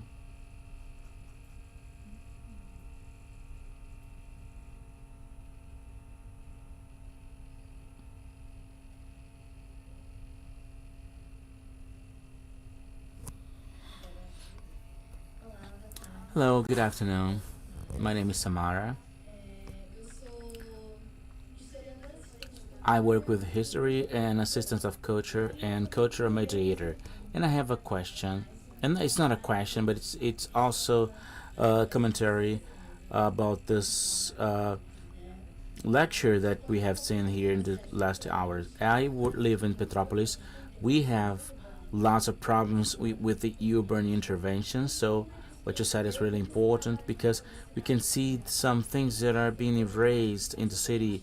such as one of the public squares that we have over there, which is the Freedom Square, where slavers used to sign their freedom letter. And there is a poster there. It's always being damaged, and we need to rebuild this. And we have Zombie and many other heroes, so we can see this continuation. I think it's important when you think about our daily basis. And I also thought how we can do this mediation in a practical way in these pictures, in this urban art, because I had the privilege to work in an exhibition where we had some arts from Aline, and it had all of your videos. And thinking about this practice, we were dealing with people who were connected inside of this art. And with the result of the research, I also worked with Family Search. So I have this place as a special one, how we deal with this research. And now we have an exhibition in our Cultural Center of Sesc with indigenous stories, where we have lots of pictures about Chacabar, Edgar, with ITL, and I believe it's in exhibition right now in Petrópolis. And it's really interesting to see how we bring all that you're trying to bring to us, to the public, and how they connect themselves, because Edgar's pictures make us to think that we have an open space to talk with the artist. So the original communities, why do they have this name? That's the reason. This is an emotional participation here, because I was many months in Aline installations as a mediator. And the first thing that I went to Bahia, I went to Cachoeira because of the Paraguaçu River. And there I could see the dimension of these researchers that starts with only one side, not only Aline's research, but all of your research, which has a familiar topic, as our colleague said, some public matters, we could say that, because we have this need to a story that is erased or a hidden story, and how your work is important. So this is only a commentary, and I would like to thank you for this.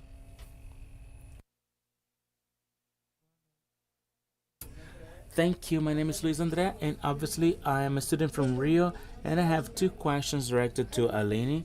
Aline, why there's 5 years that you don't have a haircut, and what is the sensation of having your own book and your own movie to tell that you did and you thought about this and you wrote this? How is this feeling, please?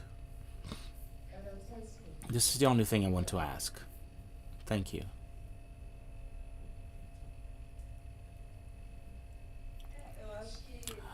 Okay, we will have a second block of questions. So now if you want to comment these three first questions, and Aline, if you want to start answering the question that was directed to you. Very good question. Well, love that. So about this thing about post-memory, I would like to talk about natural daughter, because what I was telling you is that about this book, which is this catalog about what do we do when we don't have enough information, because we are looking in the Family Search website or in the library, but we know that in Brazil we have some terrible statistics about fathers and We have more than 5 million children with no father, no information about this. So half of this problem about paternity, most of the children are without name, father's name. And what do we do in this situation? That's why maybe this post-memoriam word is connected to this with some other topics. If we don't find it, can we imagine? Or maybe if we go to the city where the character was born, there's also a relative that may remember anything. Maybe someone remember about our family. So maybe you will be lucky to find someone who remembers. And from this, it's possible to work artistically in several ways. So I believe that's why we, as you said, about the Indians and the originary community, that's why we are here. What were the surviving strategies that they used? The dream is one of them, for sure.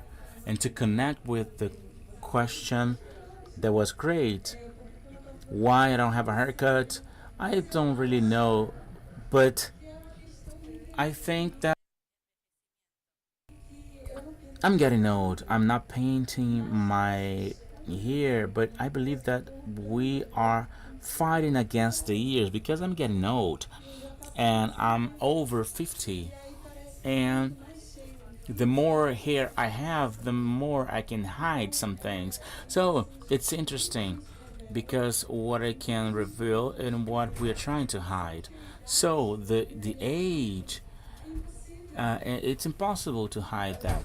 So we may try to paint our hair or to have a different look in our hair to let it go into our feet, but time will go on, and next year I'll be 52 or 53, and if I'm lucky I'll continue and it will continue to grow or not. So it's really interesting this, and this thing about I did it and I wrote it. So I think it's all about dream. I had this dream, and remembering about Petropolis City, it was the only museum that I knew when I was a child, the Imperial Museum. And for me, the space of the museums are the regional places, and we had to be careful when walking over there. For me, it was incredible. My family was an artistic family. My mother used to sing. We used to play at home, and we were thinking, well, it's not in the museum, so if it's not art, what is it? And we had that dream. I wanted to imagine what I would be able to do in the future, and I didn't give up. And when I turned 41, I had this first investment, but I almost gave up. Actually, I try to give up every day, but then I think about you people, and then I continue to do this. I believe this is very important, this meeting. I'm very happy with you all here because when I was a child or a teenager, I didn't have a space like this. Well, thank you for not giving up.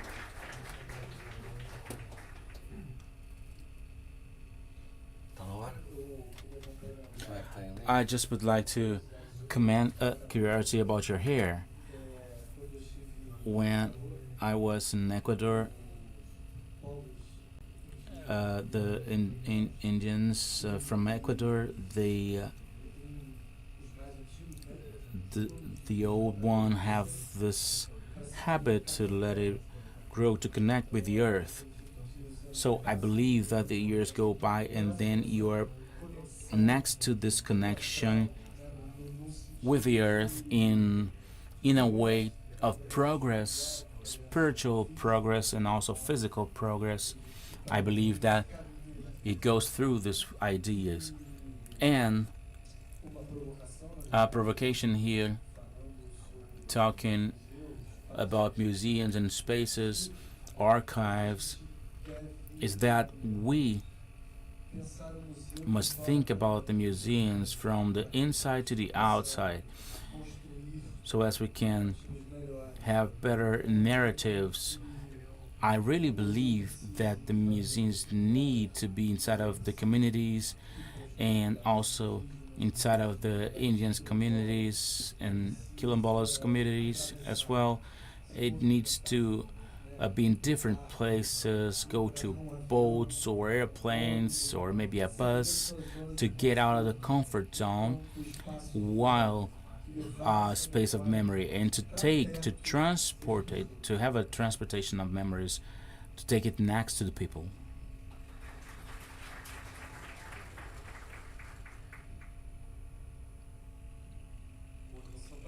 Well, just to add about this topics about memories, dreams and hairs, I will just give you here an idea about hair, because we have a lot of things to say about this, many different meanings to Indians as one.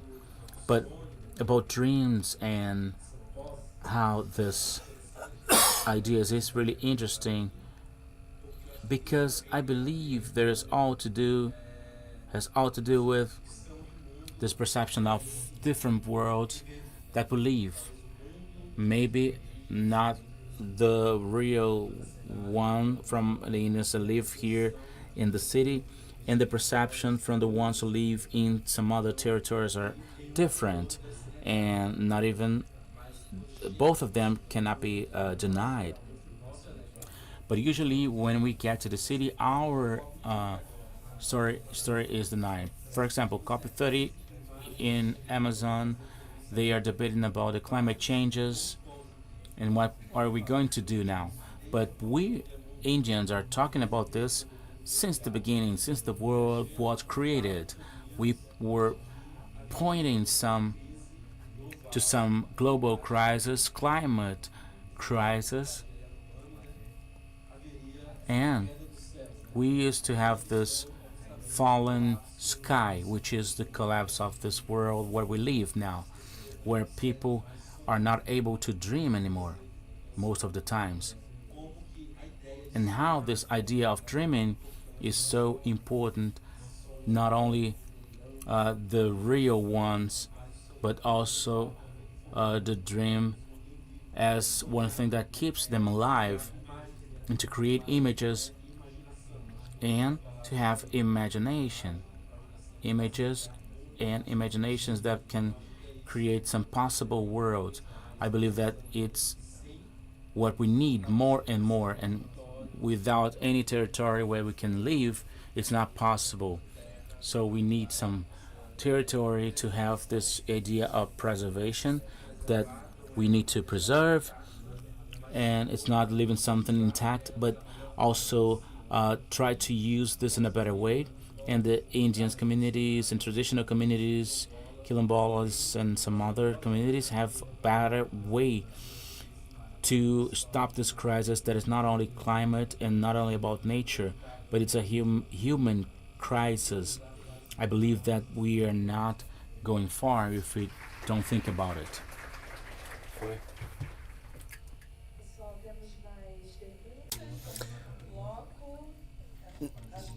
Next question, the next batch of questions, the last one to wrap it up. Good evening, everyone. Congratulations for your presentation. It was great. I'll keep it simple. First of all, I'd like to ask all of you, Aline talked about, the emptiness of Brazilian politics and cinema, and the impact regarding, public policies and governments and administrations in the production, creation, and registry of memories, and how you follow up, you keep up with this in your projects, researching archives and so on. We know that it is a great challenge to produce art in Brazil. And Aline, 2 specific questions for you regarding your work always contains fragments in specific languages. In what moment written language, which is the one which is more present, how this desire came about, how did you deal with this? Did you partake in workshops? How was this? Your insertion in this area affected me artistically, because you are very united as an author of contemporary literature. There's a new reading and interpretation of your work. And secondly, the debris which is present on the lower right side of your work. I have read your book a couple of times, and but I don't recall that. Would you please elaborate on that? Thank you.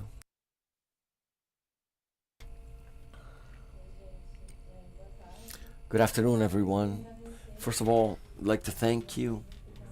And listening to you, I thought a lot about your chat about memory and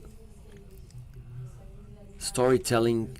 I don't know how able you are to visualize this, but even for us who are a bit younger, I am 25 years old, this possibility of recreating memories, and it is something very new.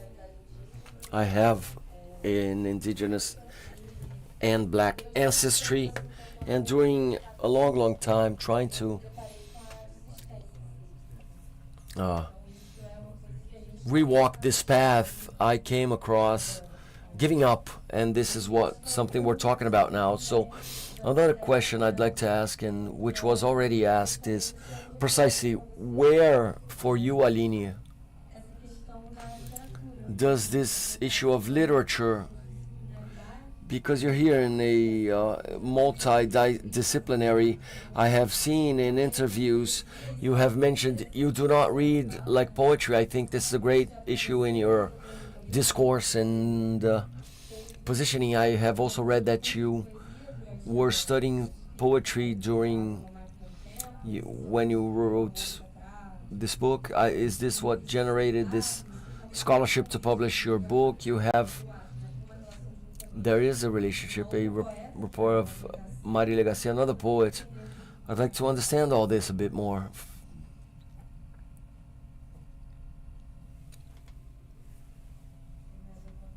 Any other question?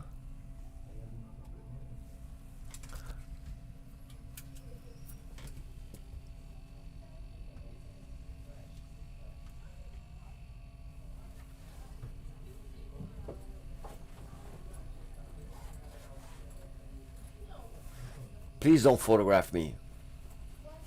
Good afternoon. I am Maria Carolina. My question is to you, sir. I read about a tribe, Edgar, an indigenous tribe, tattooed their bodies to tell their life stories. Is yours one of those as well?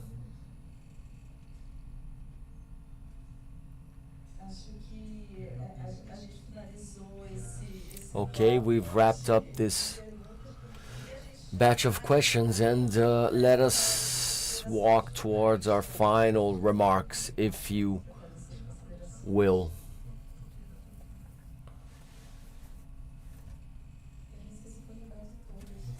I hope I remember all question. Regarding Debrea, it's because there is one of his drawings, which is the barrage of a black king. I looked at it very much. He produced several in this way. He drew many parts of Rio de Janeiro in the beginning of the 19th century, and it is the reference we have of Rio. Why wasn't it a Portuguese man? Why did not the Portuguese do that? But these are mainly French artists and French voyagers, travelers, something we see to this day in Brazilian culture. 2025, this looking at France, by France, at our country, and this comes from our story, the arrival of the royal family and so on, so forth and so on. So this Debrea has to do with this drawing, and it is a drawing which is very interesting because I want to film it someday and produce something.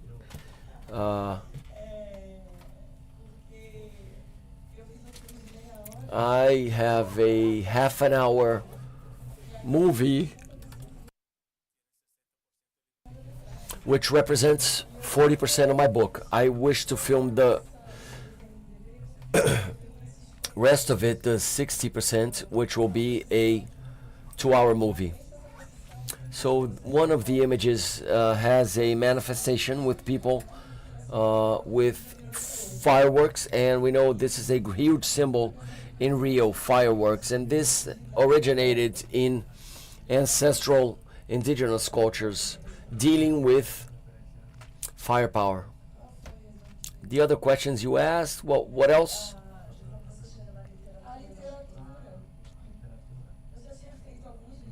Yeah, regarding literature, I had written a couple of books which are called artist books. I don't like this denomination. They didn't sell very much. You know, they were experiments, and you know, the access of people to this specific market, you know, and it wasn't available to everyone, and this annoyed me, and I wished very much to publish that and to bring it to everyone. So I took a, correct, you are right, poetry course for a year. I had many mentors in it, and I began developing these fragments, and this is when I had my first performances. These texts, you know, they were to be written, so there is orality in the reading of texts. And when I had enough fragments, that's true, Maria, this poet, called me and asking me if I wished to publish everything. I believe she saw many lives I posted on YouTube during the pandemic. There was not this literary production. I said, I have this, that, and this and the other, and then I have this project, such and such. I can speak about the literary market for hours to you, how it is elitist and excludent, much more than the other arts, you know, visual arts, films. Literature is for the illiterate, as I always say, because, you know, copyrights we receive are ridiculous. But I do have the authority to talk about this, and the literary market, I imagined it would be this way, but now I can assure it is. And we've been fighting hard to change this context, so frankly, it's tough for literature. This is all for me. Thank you for being here this afternoon. It is always great to talk, chat, exchange. Thank you very much. I love this.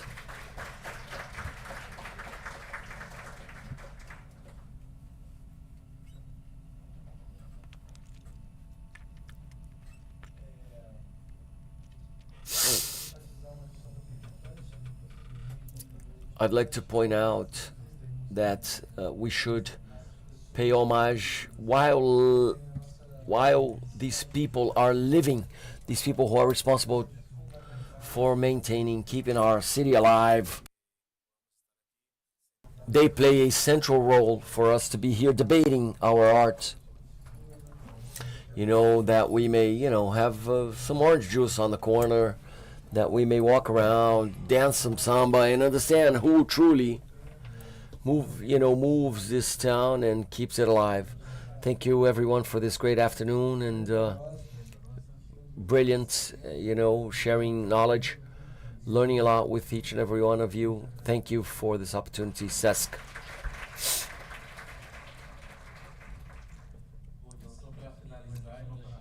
To conclude and to answer you, Carol, interesting question. It seems like a simple question, but it is very complex. Oftentimes, she meant about the meanings of paintings and tattoos. within our tribes, and do they bring memories, carry with them? Correct, precisely, that is what they carry. As I told you in the beginning, we were threatened and forbidden to paint, so they went out to the caverns, which were gifts from the ancients. And interestingly enough, in one of these paintings, there were drawings that the ancient ones recuperated through memories from the past, body painting. So to redo the body painting with these paints from our fruits and trees is also rescuing memories from the past.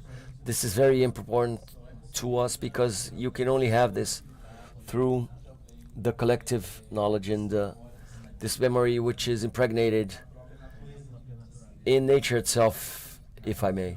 So it is not disconnected. This is why this debate, literature and all that, mentioning how difficult it is to rescue this ancestry for those who have not lived this world and been a part of it. We are forced to act individually and not collectively.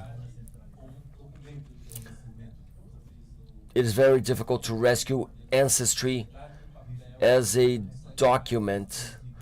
Society of paper can no longer live without paper itself because it loses more and more its memory, which means collectively people are vital to keep alive this flame of the memory. And body painting is precisely a small fragment of these multiple meanings. We could make one whole seminar only about body painting for us. Meanings, reasons, and messages they send out. Once again, thank you for your patience and participation of everyone, and for this invitation, for being here today, exchanging this chat. So in this, cold fireplace, but we warm in it with our stories of memories. Thank you.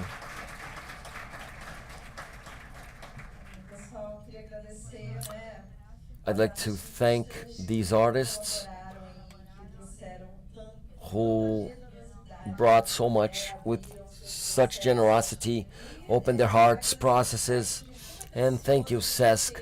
It is precious to have guests such as these.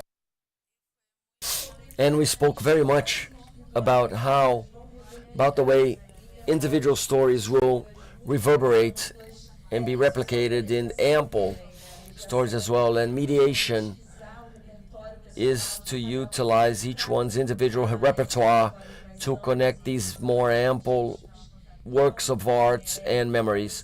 So once again, I'd like to thank you for your generosity, for everyone who's been with us here now, up until now, to wish you a great evening. Thank you very much. Thank you, Carol, Fernando, Aline, Edgar. On behalf of Sesc, we'd like to thank each and every one of you. I'm sure everyone will leave here tonight thinking deeply, stimulating critical thinking, researching more your work, art, education, and the importance of all this, and cultural mediation for the development of our country, our nation, and us and our society. Unfortunately, we have reached the end of the first day of this seminar. Tomorrow, there's a lot to come. Tomorrow, Wednesday, we will begin at 10 and credential process at 9. Very great panels tomorrow. Thank you everyone for being here. Those who watch us via YouTube, have a great evening everyone. See you tomorrow. Thank you very much.